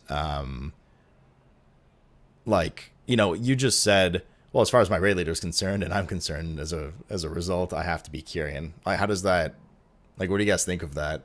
We're already I hate seeing. Yeah, you don't have the freedom to go Necrolord. Or... I mean, mind-boggling. If How Blizzard Blizzard is doing called, this, to be honest. yeah, if Blizzard called me up today and said, "How do you want the Covenants to go?" I would say, you can pick the one you want to represent aesthetically. You can pick the one you want to join versus for like Soulbinds, and then you can pick, the utility effect, and then you can pick the damage effect. That's, I don't know, ideal. Okay. It just makes no sense, man. To be wholly honest with you. Yeah. It doesn't have to make sense. Come on. And to be honest, they said they'd be better. And if you really want to get into like the meta of it, they talked about Azrite and how they just sort of assumed we didn't see the full picture. I genuinely feel like they're doing the exact same thing again. I have seen so much more negative feedback towards how covenants are and how we pick them and the powers they give and all that. Then I have seen people going, "Oh my god, yes," I just think it leads onto a bad row, and in 9.2 we'll be able to pick them all. But don't you think this is a meaningful choice that you've been forced to make by somebody else?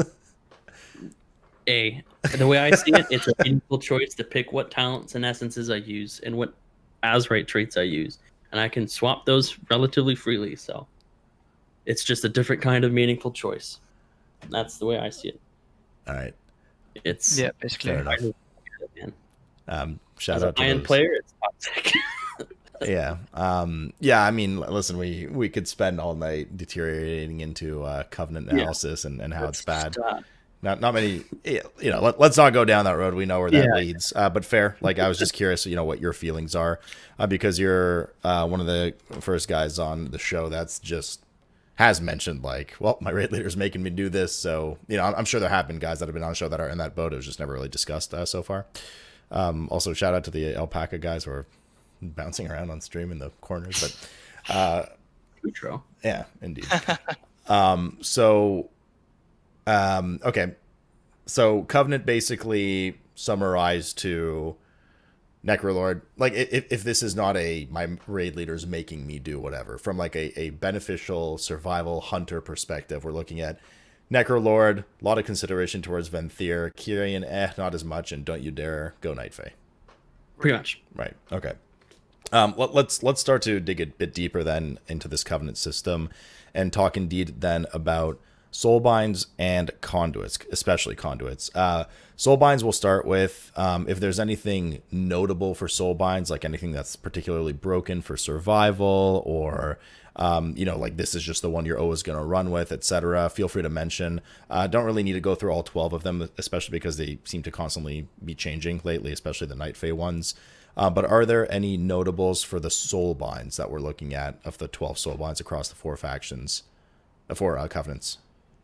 The only one that I've ever really felt any, I guess, resonance towards was Najala, because I think it's very obvious what throughput she can give. 4% single target. Oh, you're talking about okay, gotcha. Soulbind, yeah. Right? Am I right? We're good? Nadja or something, I think. Nadja, yeah. The Venthyr one, right? 4% just raw single target damage. Like, come on, Was that Thrill of the Hunt or something? Dauntless Duelist. There's Yeah, I think there's just haste. Yeah, that's Thrill of the Hunt. Yeah. Yeah, and then whatever I forget what her last one is. Some That's not, potion. but she's just good. Let's just put it that way. She's the only one that really stood out for me personally. None of the Necrolord ones are like, woo, I can't really honestly say much about the Night Fae because I've never done it outside of Torghast testing. So, yeah. And then Kyrian, I just don't remember. All right. I don't know if Ava or Blood have any more insights to that. No, same thing for me. Pretty much. Does this like a lot of people have mentioned Nadja, like she's particularly strong for a lot of not even just DPSers but a lot of people, period. Does this combo of Soulbind with the Venthyr Covenant ability overtake Necrolord for you guys? No, still okay. No, or at least no in quotations. I like, again, it right now, no, but God knows what's going to happen the next 2 months. So True. it's mainly the way that the Necrolord main ability just naturally sort of flows into, right? It's on demand focus. That's nice. Despite the issues that Death Trackums has, it's just it's good enough, I guess. But Najala is definitely one of the reasons why Venthyr is sort of that next best choice, if not better, for single player purposes. Okay. For sure. I see. Yeah. All right. So if there's no other notables for the Soulbinds themselves, then definitely let's start diving into all of the conduits. Obviously, these are particularly more important. Well, not I don't want to say more important. They're all important, but this is where at least you can add some customizability to your character and see if these additions of Shadowlands power systems help fill in the gap for some of the issues with the spec. Nonetheless, before we get into the potency ones, the DPS ones, which are usually the focus, especially for DPS as well, for a lot of people, really, are there any notables for endurance, defensive ones that is, or the finesse ones, like the more utility-based ones? Anything big for or stand out for survival in your guys' opinion there? Yeah, so the I don't know what it's called. I'm sorry, but the one defensive one that reduces turtle CD Yep. by up to 35 seconds, I think. 32. Harmony of the Tortolan. 32. Yeah. Well, it's very powerful, especially when you stack it with a Born to be Wild and the Aspect of the Wild Legendary. You can call it the Wild Legendary, yeah. You can get very, very low cooldowns on Turtle, which, well, can allow for some nice cheesing like you had on Argos, where you could... Go ahead. Yeah, like you had it on Argos, where you could theoretically immune to chains as a survival hunter back then too. And yeah. So how low are we talking? Like in the range of how low are we getting this turtle CD? If you have Call of the Wild and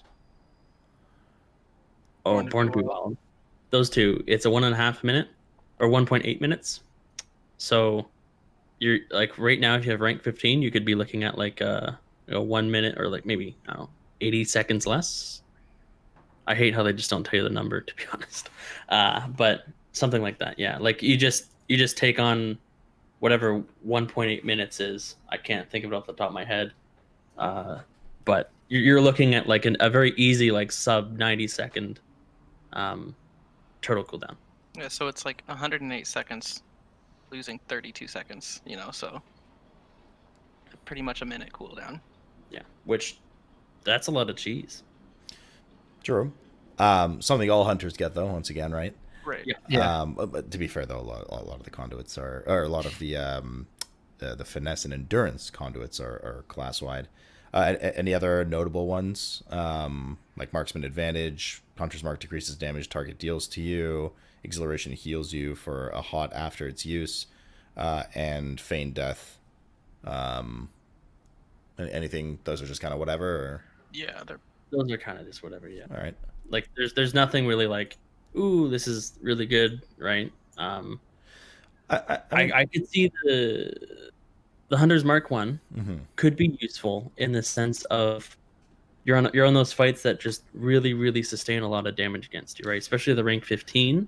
10% DR just passively could be incredibly strong. I was gonna say, like, think of N'Zoth, right? Imagine having 10% DR on N'Zoth. But yeah, you go ahead, Ava. The problem with survival is that usually you don't tend to, even if you take some damage, you tend to leech up a lot because of your 10% leech passive. It is useful, yeah, but I guess it's a lot less useful than other specs for other specs like BM, who aren't usually able to leech that as much. Okay. So like, go ahead. Sorry. It's mainly just it could save you from potentially getting one shot. Okay. I guess that's kind of what you have to sort of think of it at that higher end of the spectrum. Anything notable for the, I suppose, 3, it looks like? It seems you guys are missing one. You should have 4, right? But nonetheless, 3 finesse ones. Anything big here? It looks like it's missing the interrupt gives you focus. No, it's here. It's here. Yeah. Reversal of fortune. No, there's only 3 finesse ones. There's one coming soon, but There you go. Isn't there one? Should be ready for There's the one 9.2. cheetah. yeah, that's right above. Yeah, Cheetah's Vigor is right here. Yeah, I mean the interrupt one is good. It's 20 focus if you interrupt Yeah. something. So the cheetah one is honestly mainly just kind of like a quality of life more than anything else. Right, just reducing the cooldown and then making it just last longer could be really useful on the fights where there are those extended periods of time where you have to just run to get to your targets, and like for whatever reason, like disengage is down, or harpoon can't be used because it's the target's just not compatible. But it is honestly very, very niche. The disengage slows PvP maybe. I don't really know what to say about it. I don't know. The reverse of fortune could obviously just be convenient. It could be nice, and same thing with cheetahs. In my opinion, tactical retreat is really just meant for PvP. Okay, fair. Yeah, I mean the focus. I think you're not the only spec that's started to get a couple of conduits here and there that add resource on successful interrupt or do something on successful interrupt. Something that I guess was always kind of a nice benefit for demon hunters. Then when they interrupt, they get some fury. So it seems that they're kind of giving this to more classes to make them want to interrupt and not be lazy for DPS throughput purposes. A la, oh my god, what was the legendary ring in Legion that everybody wanted to interrupt in CC5? Cephas, thank you. Yeah. Oh yeah, so Cephas, yeah. Mini Cephas attractions in that sense. But nonetheless, let's dive into finally the potency conduits. What are we looking at for survival here for their 4? So and of course feel free to mention the covenant based ones as well. So I guess 8 overall. So a lot of survival ones are good but boring. Okay. So you have stinging strike that increases raptor strike damage by a flat %. Doing more damage is good. It's bland. We have deadly tandem, which increases coordinated assault duration by 8 seconds at the max rank. More duration on your CD is good, but again, it's boring. Flame infusion makes your carve increase the damage of your next wildfire bomb by 10%, and it stacks up to 2 times. Could be good, could be awkward. It's an 8-second buff duration, and it's only on the initial hit, not the dot, so it's a little bit more specific. And then strength of the pack. Whenever your kill command resets, you do 3% more damage for I think 4 seconds. That is a pretty high uptime though. It's deceptively high. So at max rank you're going to be doing 10% more damage for a lot of a fight. I guess to go in depth, the ones that you're going to see used all the time is strength of pack and probably stinging strike. I think are pretty decent to say that they're just kind of your go-to, at least for single target. Deadly Tantum, you popped up on the stream. It says it's 1,000%. It is not 1,000%. Yes, I assumed as much. It looks like it's supposed to be about as like right now. If you have the rank 1, it just gives you an extra second. So it's not 1,000%. Don't worry about that. That's a tooltip error. Deadly Tantum is something that could be really good for bot builds early on. Right, being able to give yourself extra duration just helps you give you more time to extend your cooldown longer, and it can be really, really useful in those cases of early bot builds. At the same time, for Wanthorn Fusion or Chakrams builds, extending the cooldown is just nice, but it isn't. Coordinate Assault isn't on itself a very powerful cooldown, so it has, I guess, some discrepancies with it. Yeah, it has some synergy with the strength of the pack. Conduit though, because more resets. You get more resets from coordinated assault. So, yeah, some synergy there, and it's interesting. Yeah. Next up, Flame Vision. The damage increase is only on the initial hit of the bomb, not the actual dot too. So, if you have guerrilla tactics, that also affects the initial damage. It just kind of goes to empower the guerrilla tactics talent a good little bit. And Stinging Strike, it's, your Raptor Strike and Mongoose Bite do more damage, and it actually creates a problem. As we sort of discussed before, Serpent Sting has a dynamic duration based on your haste. And it sort of gets to the point where you kind of want to not press Serpent Sting anymore if the duration is getting so low.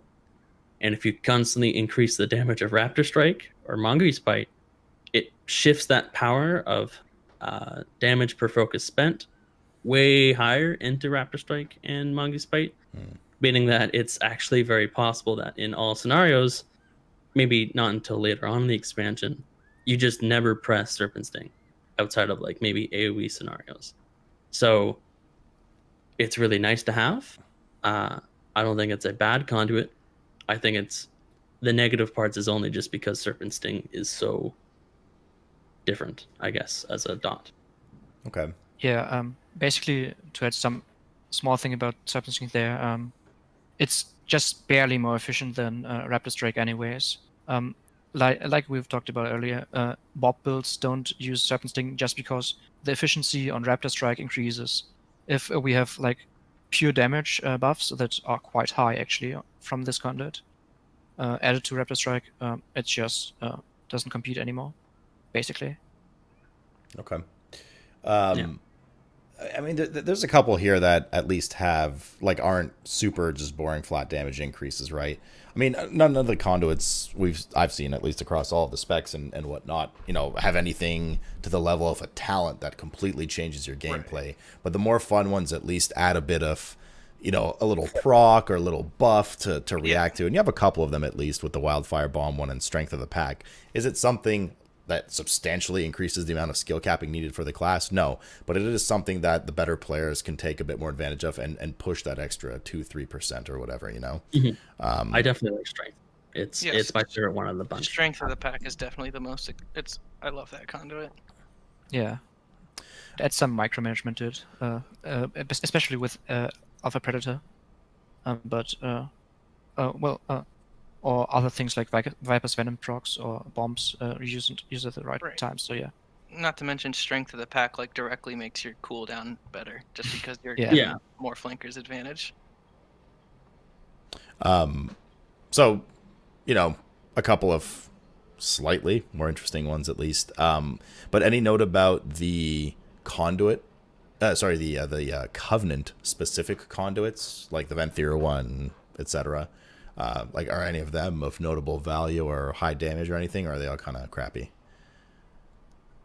I mean, they just make whatever those conduits do just a little bit better. So the Kyrian one basically just you do more damage to enemies in the circle you get. So the bursty nature of that ability just kind of Which one's the Kyrian one called? Resonating. The conduit itself is called Enfeebled Mark. Oh, there it is. Yeah. Okay.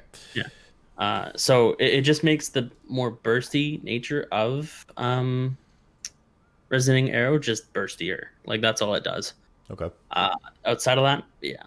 For Venthyr, that's Empowered Release. Thank you. I don't know what these are called, to be honest, all the time in my head.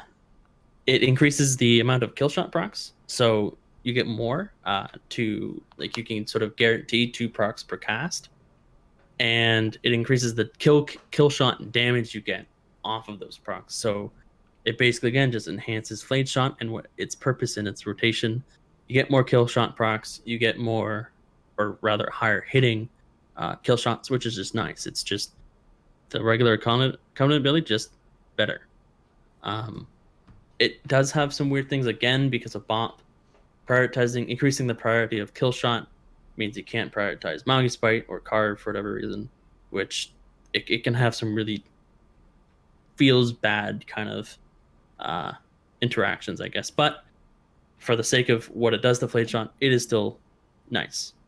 The Necrolord one, Necrotic Barrage, more focus generation. I think it's just a passive 5 focus generation, and then just increases the damage.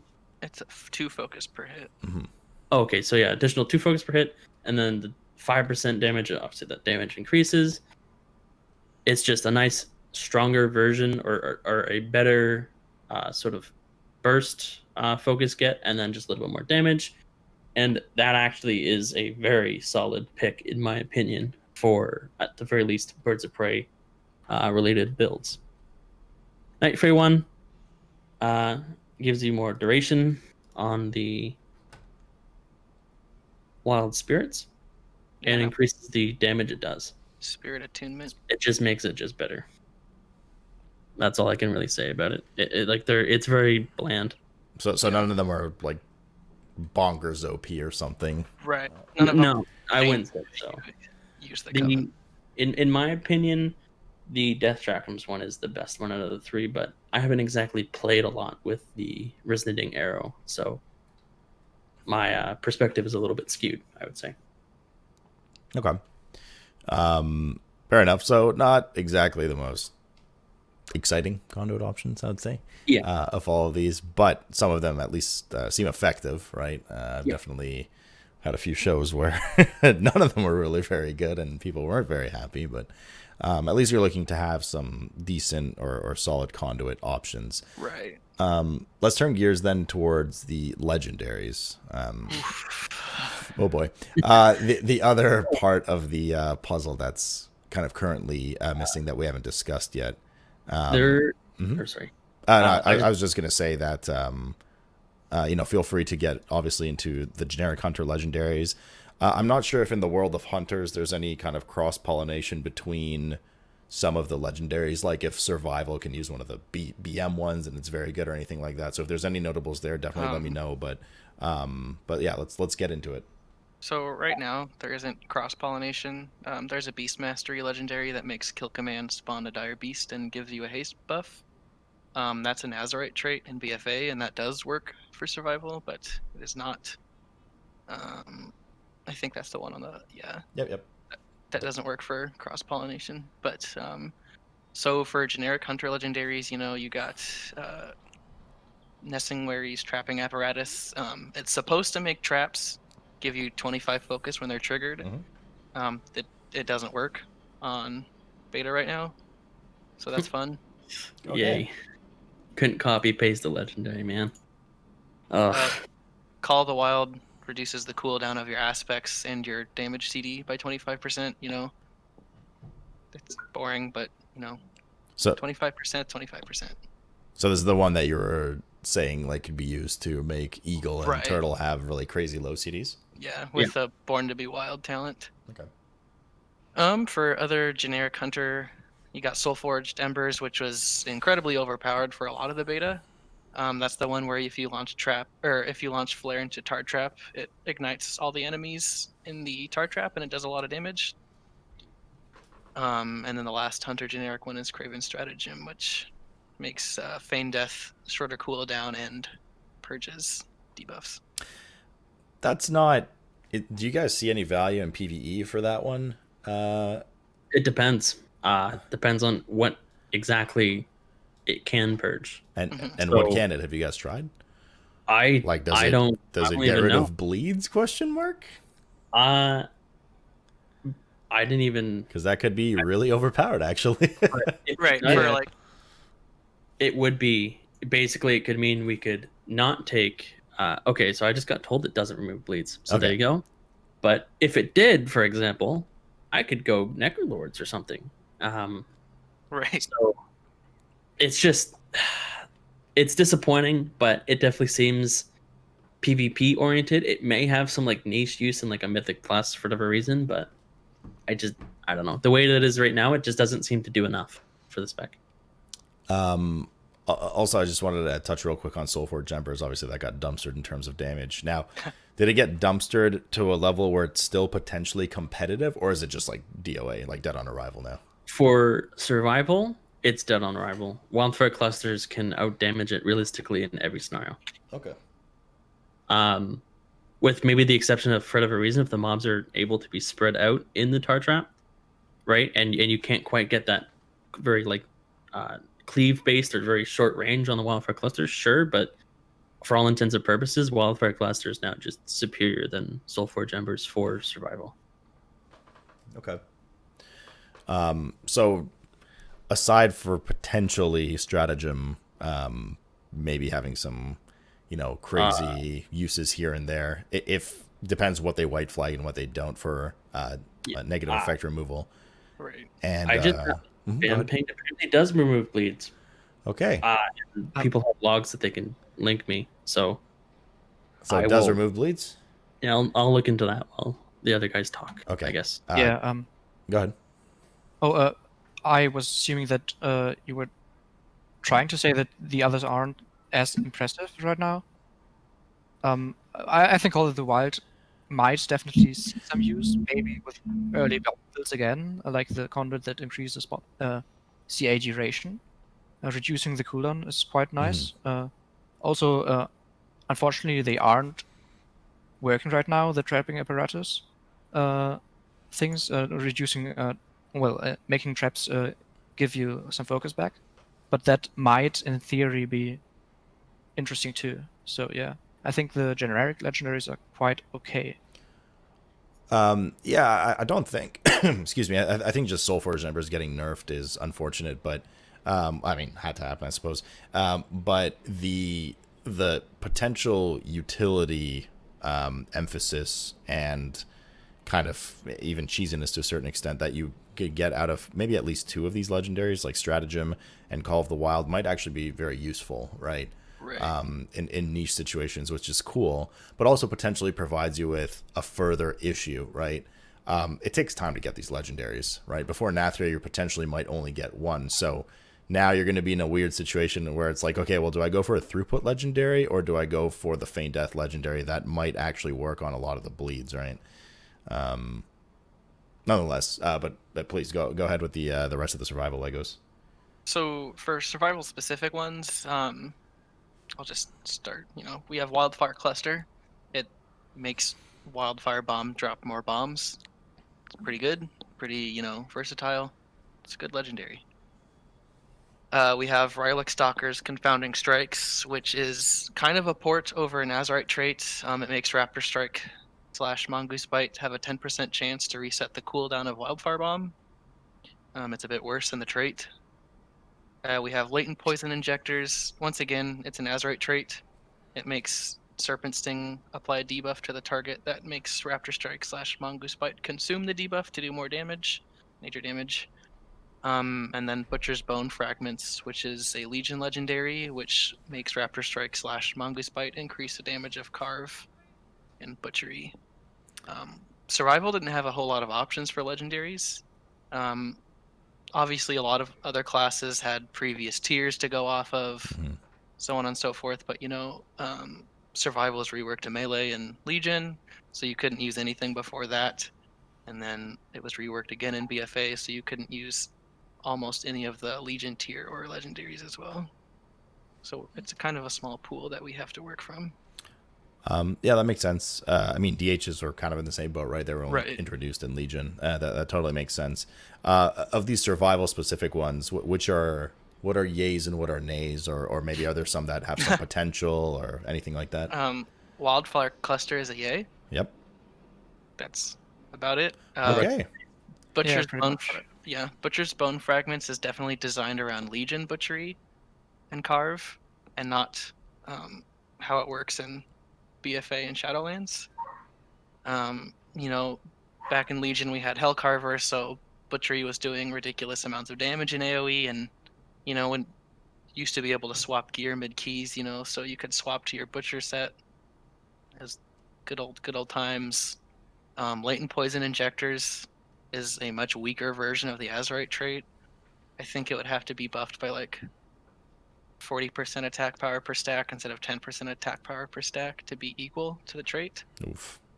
And then Rylak Stalker's Confounding Strikes. So that's based off the Wilderness Survival trait in BFA, which is Raptor Strike reduces the cooldown of bomb by 1 second per use. Now it's a 10% proc chance. So, you're going to waste it a lot. If your bomb has 2 seconds left and that's when it procs, that's just going to feel bad. So is it then safe to generalize, I suppose, Wildfire Cluster is your go-to in terms of just output, throughput, etc., and you might want to have a Call of the Wild and Stratagem in your back pocket for whatever Yeah. situation. Kind of, yeah. With current I- tuning, yeah. I mean, latent poison injectors looks fine in theory. It just isn't tuned properly right now. So I think that might be worthwhile, maybe. For like single Um, target or Even AoE or cleave, especially when you have Hydra's Bite and are spreading those latent poison stacks on 3 targets at a time. So that's quite nice, especially just switching over for one big Mongoose Bite hit is very good. Mhm. But as was said, tuning isn't Right. isn't helping it right now. And the other two's Relic Stalker's Confounding Strikes, it's just honestly, like Blood said, bad. If you get procs at unopportune times, it feels bad. It is bad. Please just revert it to the way Wilderness Survival is in BFA. Yeah. Then it would be probably decent legendary. and what version is that? What does that do? I'll just take it. It reduces your bomb cooldown by 1 second every time you use your main spin as Raptor Strike or Mongoose Bite. So basically, it's the same, more or less the same thing. Right now, it's a 10% chance to 100% reduce the cooldown. Depending on your bomb CD at the moment, but it's with Wilderness Survival more or less a 100% chance to reduce it by 1% of the 10% of the cooldown. Okay. So it's just consistent and it doesn't mess with other things the spec wants to do. So you just want to eliminate that RNG essentially. Right. Basically, I mean, especially there's problems like you can't you don't have the second charge baseline. You pretty much are forced to use guerrilla tactics to have a higher chance to not waste bombs. And even if you have guerrilla tactics and play, say, Wildfire Infusion, you get bombs and are forced to use them in moments where you aren't actually set up to do so. For example, we talked about wanting to be focus starved for Pheromone Bomb. Well, if you are at cap and have to use it, you just get like the extra bomb, but don't utilize the effect. Same thing, but other way around is with Shrapnel Bomb, where you want to actually have a lot of focus. Well, if you use it and don't have the focus to actually stack the dot up, it feels bad too, especially on low haste. So yeah, that just makes the legendary very unappealing, I guess, with how the spec works as a core. That's I guess the main problem. Yes, the consistency would be very, very much appreciated. even if like it was changed to like still be a RNG proc, if it just if it was like a 10% chance to grant you additional proc or whatever, or additional charge of Wildfire Bomb. Yeah. But I would much prefer it just go back to the BFA version. Okay. Any other notables for the legendaries here? No. No. I looked into the Cravers Triumph thing. Sure. It does seem to remove bleeds, but it does seem that Blizzard has specifically like blacklisted bleeds from the raid. So it can work in terms. Couldn't tell you exactly what it does sort of remove, what it does take off, but in the off chance that it does say remove an important thing debuff, it could be really, really useful. Very, very strong, and probably just blatantly overpowered depending on the impact of that dot. But it's sort of unusual to see something like that if it wasn't a major dot or a sort of major debuff clear for it to be worthwhile to lose out just raw damage. Right. Yeah. I mean, that makes sense. I guess for Nathra, then you'll probably end up doing Wildfire cluster, right? And then for whatever tiers after that, kind of just amass the other ones just to have Well, I them. mean, yeah, the With thing with current clusters, tuning. with current tuning, clusters is good in single target and AoE. Right.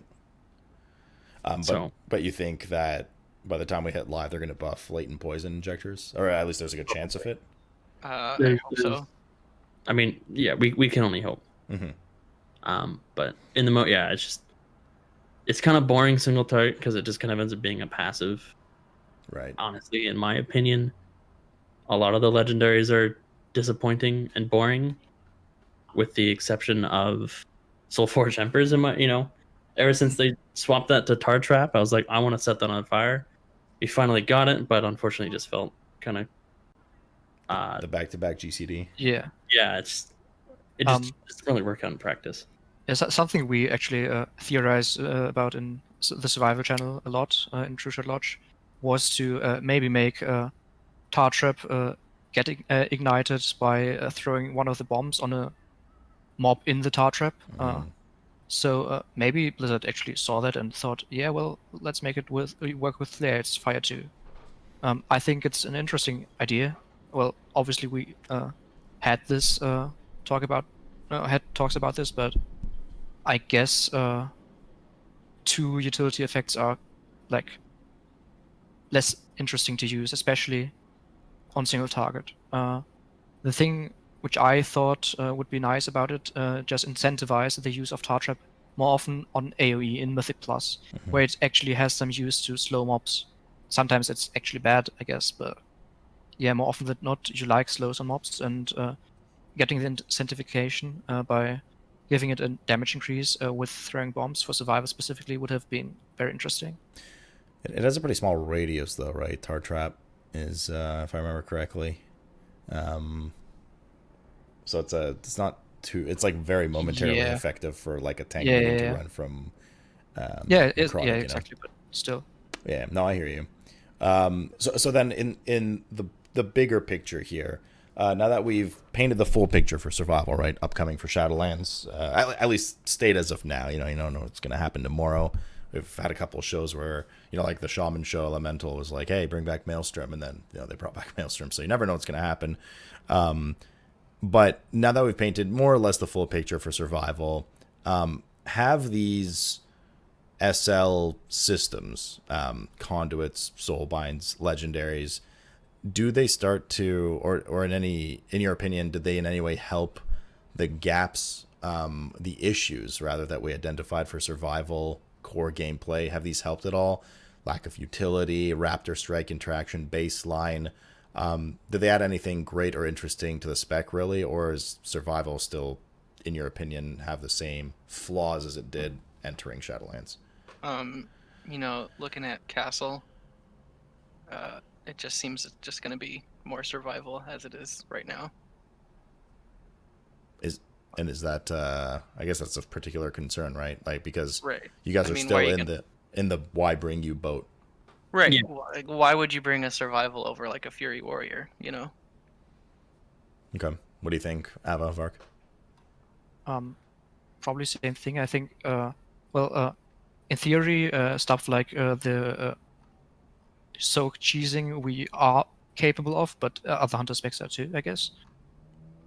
Might be nice, but other than that, usually stuff isn't designed around one class being able to maybe, through a lot of stacking of CDR on its soak, to cheese something. If you are able, nice, just stack some hunters, but you can just stack the range counterparts of us. So I don't think we are in a much better spot. Okay. Vark, go ahead. Yeah. Yeah. Nothing's basically all the legendary specific to survival that could ever see use are just Azerite traits. So there hasn't been any innovation. Nothing's changed talents really. Some are stronger now, but it's just going to be the same old thing going forward, which is nice considering gameplay's there. It's just utility and community perspective and all that just really isn't. So then before I move on to some Q&A, I just started taking some questions now. But while that's riling up a bit, I guess the final thought here is then what would you guys really like to see? Okay, obviously we can write an entire essay on this. But with the realistic time left, what would you like? What's on your wish list for survival that you think can be addressed, hopefully, to make them not be in this why bring a survival boat? What can we do with the time left? Is there anything, or are you just kind of doomed right now? There's a lot they could do in even the next month. Whether it's a good idea for survival but bad for the game itself, that's a whole nother discussion. Like, it would be pretty easy to give survival unique utility insofar as making your pet's passive affect the raid. So things like Predator's Thirst, so on and so forth. But that would be pretty disgustingly broken, even if it was like half effectiveness, you know? That would be a really easy way to do, or thing to do to make survival, you know, somewhat desirable. Yeah.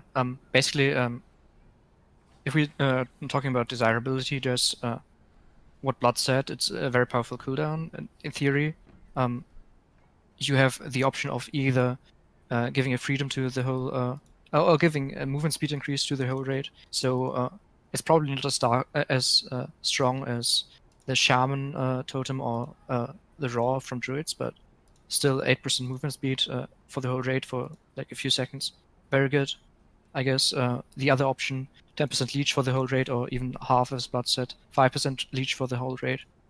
Pretty strong. Or the HP bonus from pets, basically light version of Warrior Shouts. It, as Blood said, probably just disgustingly broken, but definitely a very strong utility. Also, just give us one of the debuffs we talked about earlier. Brings desirability up a bunch. Maybe one thing that is less raid oriented.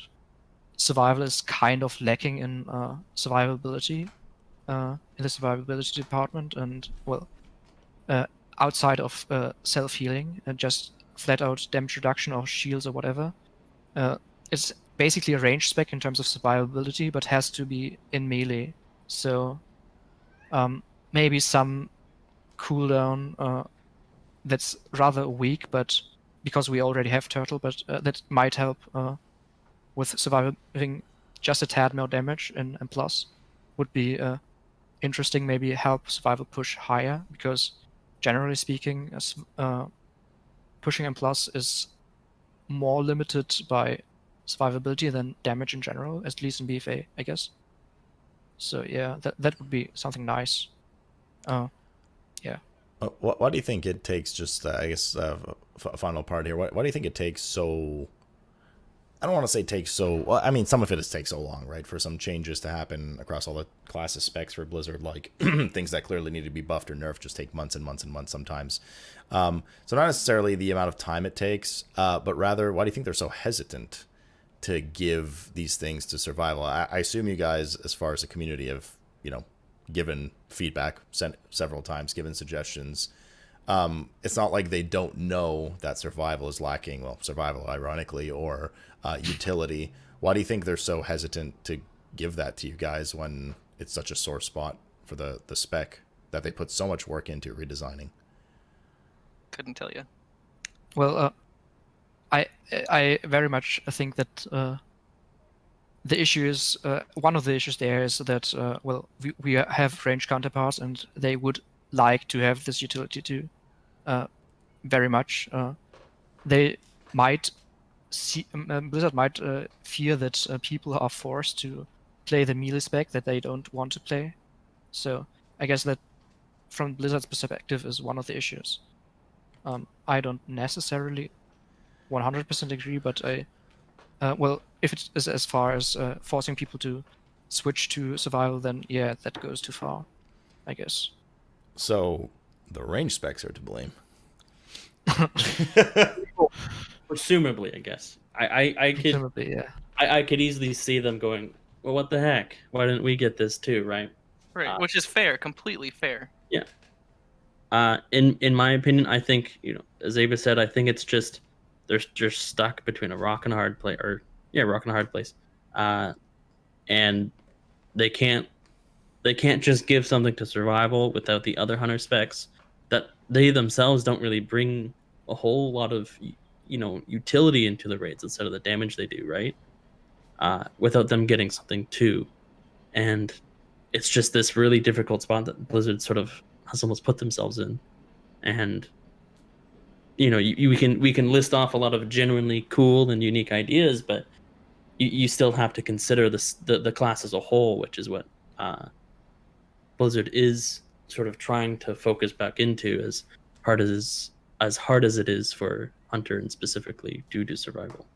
I also feel like there's just some maybe like mismanagement or lack of communication internally in Blizzard.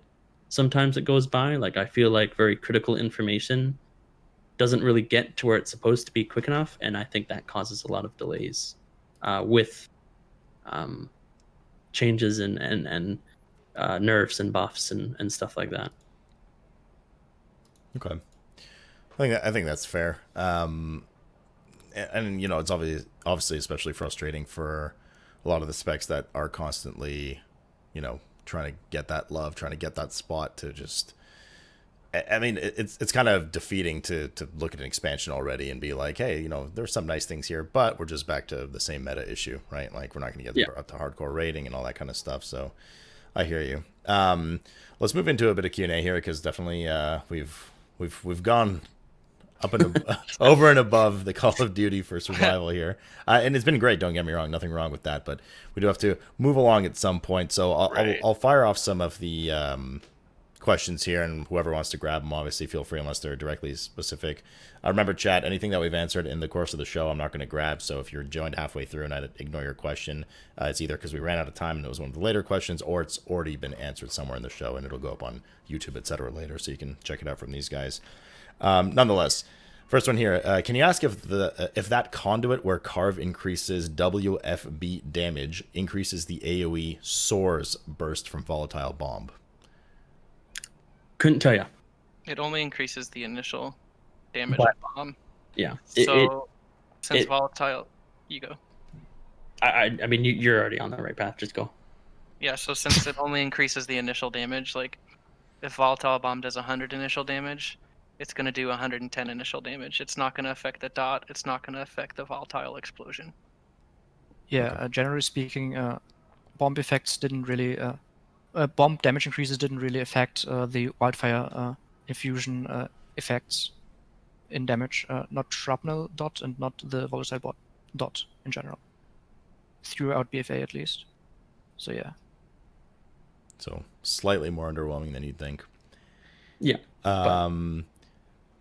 Question: would making Guerrilla Tactics baseline and replacing that spot where chakrams be a good idea?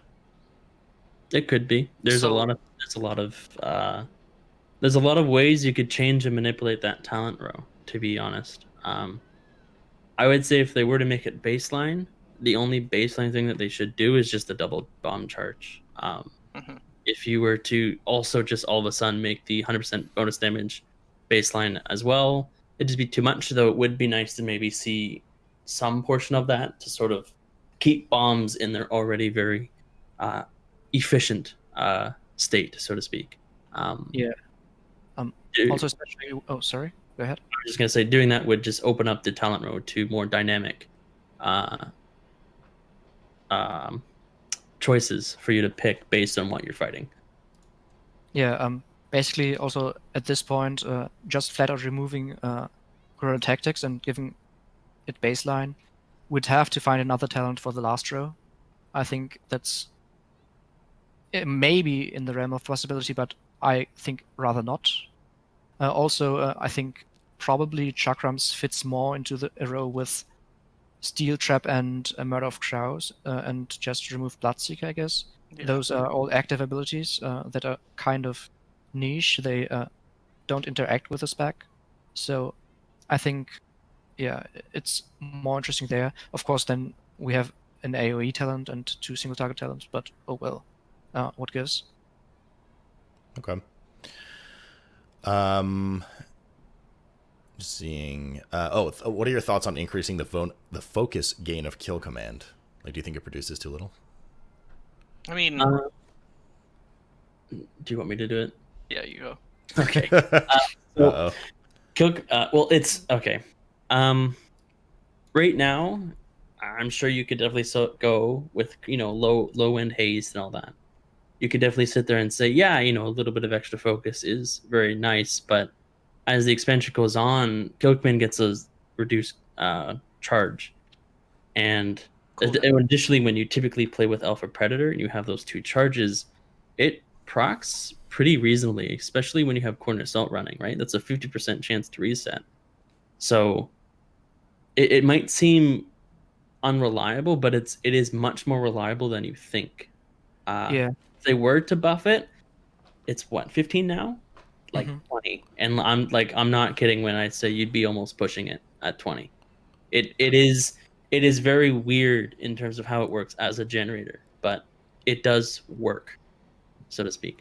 Yeah, basically, the thing about Kill Command and our main spender, Raptor Strike on baseline and Mongoose Bite, of course, talented, is that the two globals are basically net neutral in focus. We gain 15 focus from Kill Command and 7.5 from passive region for every global, so 30 focus that we gain in the two globals, and our Raptor Strike of course costs 30 focus, so it's a net neutral. I think it's by design and it makes a lot of sense. I don't think it needs the extra focus. It does a lot.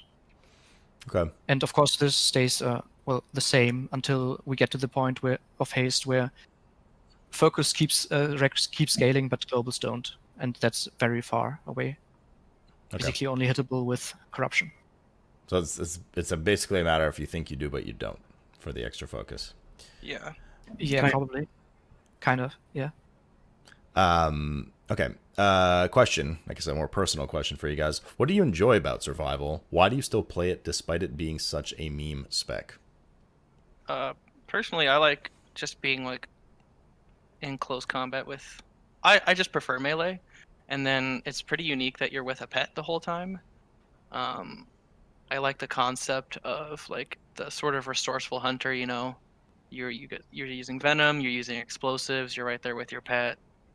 It's just a nice, class fantasy, if you will. And obviously that doesn't have anything to do with like mechanical stuff, but like as touched earlier in the show, the gameplay loop is very satisfying. Mongoose Bite's a very impactful and rewarding ability to use. Wildfire Bomb feels great to press. It does good damage. It's a unique damaging ability. That's why I like it anyway. All right. For me, it was just something new.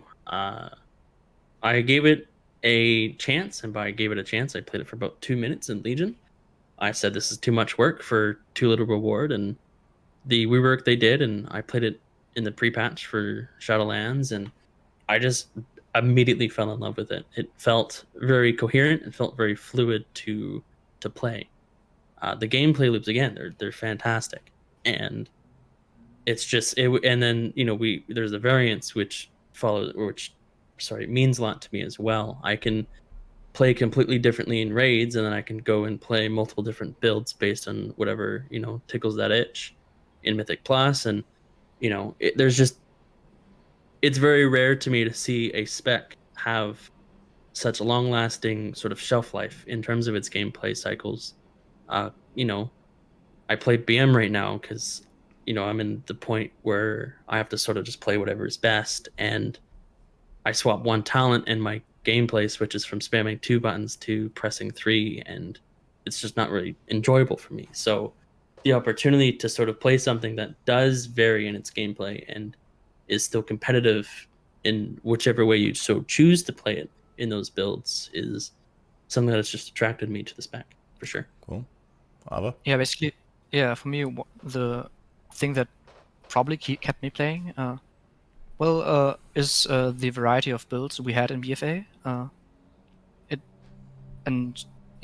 just is a lot of fun to just be able to switch stuff up and still be very viable in a lot of contents. Many specs are more cookie cutter in the game, at least in BFA. I feel like, and otherwise, I very much think am in the same boat as Blood.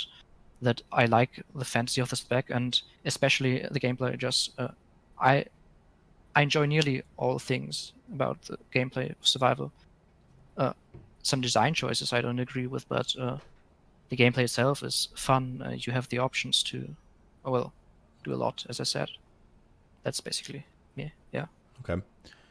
So the next question, ironically, is kind of a follow-up for a quick answer. So then will you be maining SV in SL? or are you? Oh. So for me, probably. I don't see myself probably playing the game unless I'm playing survival, maybe as marksman, because, well, I somewhat like the fantasy too, and at least the couple of times I played it in during BFA, at the end of Uldia, at the start of Battle of Desert Law, I, even though I think the spec is a mess in the state it was in there, I haven't actually looked at this Shadowlands version. Yeah, I'm probably maining survival, yeah. Okay. I might main rogue and alt hunter if survival doesn't change, because usefulness is important. For me, I guess I already kind of said it. I'm in the point where I have to, for at least prog anyways, I have to play whatever is the best spec for my group. So For I don't hunter. have the luxury. Yeah, for hunter. I'm playing hunter, but I definitely would like to play survival as sort of my main spec again for sure. I actually see myself playing it for like using survival for Torghast and world content stuff like that, as we do have kind of a little bit more freedom to swap around between specs without any real negative costs earlier on. So I'll at the very least I'll get my, I guess, casual play of the spec that I want. So Okay. yeah. Q for question for Ava. Going into SL, do you see survival? I guess you guys kind of already answered this, so we don't have to spend too much time. But do you see survival having a solid raid spot compared to the same spec in BFA? If you compare it to BFA, I don't think that you necessarily lose as much possibilities to get in a raid spot. It doesn't really fall behind that much. I think the extra utility others get isn't necessarily always that important. But actually, I guess maybe it's harder for survival, but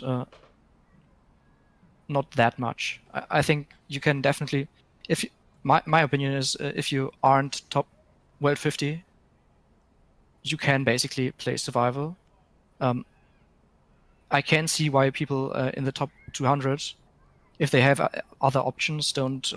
They say either you play the range specs or not, or you bench basically. If they have other options, then sure. But basically, my opinion is below top 50, survival is fine. Below 200, just go for survival. If your guild doesn't want to let you play it, they're probably just kind of shooting too high.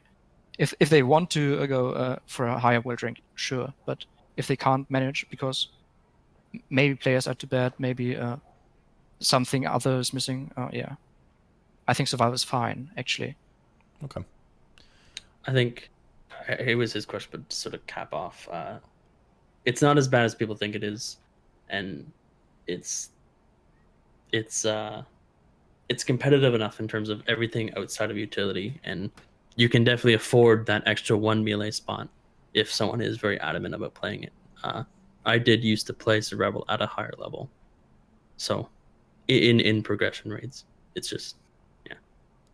Okay. What are your guys' thoughts on Turtle being changed for survival to be able to attack during Turtle and maybe enhance the duration by a bit shorter CD than other specs Turtle? Basically, the question is like empower Turtle for survival. Well, there was a defensive for like deterrence for survival. That's It was Hunter, all of Hunters, but basically, I think it's a nice quality of life thing, but it doesn't really change a lot in the grand scheme of things. You don't often sit in Turtle for a very long time. You maybe the one example where you do actually sit quite a substantial time in Turtle is on N'Zoth, where you are soaking the Harvester at AoE and want to stay in Turtle to not get one of the pools to drop. You maybe extend the soak, the sitting in Turtle for a little bit, but generally speaking, you just pop it, soak something, and then you just cancel it and keep attacking. Maybe for PvP it would be very powerful, but otherwise, I don't see it being very impactful. Okay. What do you guys think about Fury of the Eagle as a talent replacement? Like, this is akin That is to... one of them. So like if Mongoose Bite were to go baseline, you mean? And Yeah, exactly. Like with some of the potential swaps and baselines we talked about earlier. I mean, tons of specs have access to their Legion artifact ability at this point in the game. Fury of the Eagle was deceptive in Legion. It was mostly used to just extend your Fury windows. But I'd like it. It'd be fun and cool. There's a lot of things you could do if you make Mongoose Bite baseline. So definitely Fury of the Eagle coming back wouldn't be a bad. I wouldn't be disappointed or unhappy about it, right? Yeah. Good Cool. single Same target. thing for me. Good AoE. I'm happy with it. All right. Would you like to see anything change with how pet families / specialization works? Seems like some pet families are just never worth using. It's somewhat better with Trank Shot being baseline, but especially for PvP, there's like 3 families worth using. Would be Definitely. nice to see them change. I would I just want you to be able to like switch your pet spec and be able to like teach them specific abilities, you know, so you could have a turtle and you could make your turtle ferocity and you could teach your turtle to have mortal wounds instead of whatever the heck it has. Yeah. Basically, the problem with a lot of pet specs is like half of them are defensively oriented and they have very niche uses. For example, soaking some stuff with a pet and having the dodge active or something, or damage reduction for the pet, or whatever. They can be useful in very, very, very niche situations in dungeons, but other than that, yeah, a lot of pets are kind of useless. For PvP, I think you can use 4 pet families, yeah. It's kind of sad. I guess Blood's idea is very good, I guess, yeah. Okay. Question for Doolb. What does Rogue have then, in your opinion, that Survival does not? I suppose let's limit that more to Raid, right? Because Rogue, obviously, an M+ will dumpster utility of Survival, you know, mass stealth and stuff and gouge and all that. But in Raid, those things often aren't as important. So what's the deal with Survival versus Rogue exactly for Raid that would make Rogues more preferable than Survival? When I mentioned that, I was including like M+ into my thought process. I love doing keys. I think it's the best addition to the game Blizzard's ever done, so that influences a lot of my decisions. I like all 3 specs of Rogue. Marksman doesn't really float my boat, and Beastmaster is fine, but like when I look at Rogue, there are 3 melee specs that, you know, are gonna be okay to good, and it's fun to play in Shadowlands. Like, all the specs are fun to me, and granted, you know, I'm new to the Rogue class, so I don't want to like piss off any like Rogue veterans, but I like how it looks. Okay. Just thinking if there's any other. Most of these are answered. Okay. Then I will ask my final question, as always. If we lived in a magical world, which we never will until 9.2 or 9.3, where you don't have any player power tied behind covenants, right? So your covenant choice was surely based on lore and, you know, aesthetics and mounts and stuff like that. Which one would you take? Chadraxis, 110% of the time. Chadraxis, okay. For me, my initial when I was at BlizzCon and I watched it, I was like Venthyr, you know, Gothic cities, all that stuff, and then I got on the beta, and half the zones just kind of not there, and there's a lot of verticality, and you're basically in a broken basement as your Covenant Sanctum, and I don't really like that anymore. So I'm kind of torn between Venthyr and Chadraxis, personally. Chadraxis. Yeah, for me it's just basically Vampire gang. So yeah, Venter is the most appealing visually to me. I also like the ability most, so yeah. Man, 2 shows in a row where we didn't have furry love. No Night Fae love at all. Okay. Fair That enough. being said, the Night Fae ability that they give across, in my opinion, across all the spec or all the classes is by far the most pretty. It's the most beautiful one they have. But yeah, Yeah, Night Fae abilities are very Final Fantasy. They're very yeah, they very beautifully show. cover ground effects, so you can't see what's happening as well. yeah. yeah.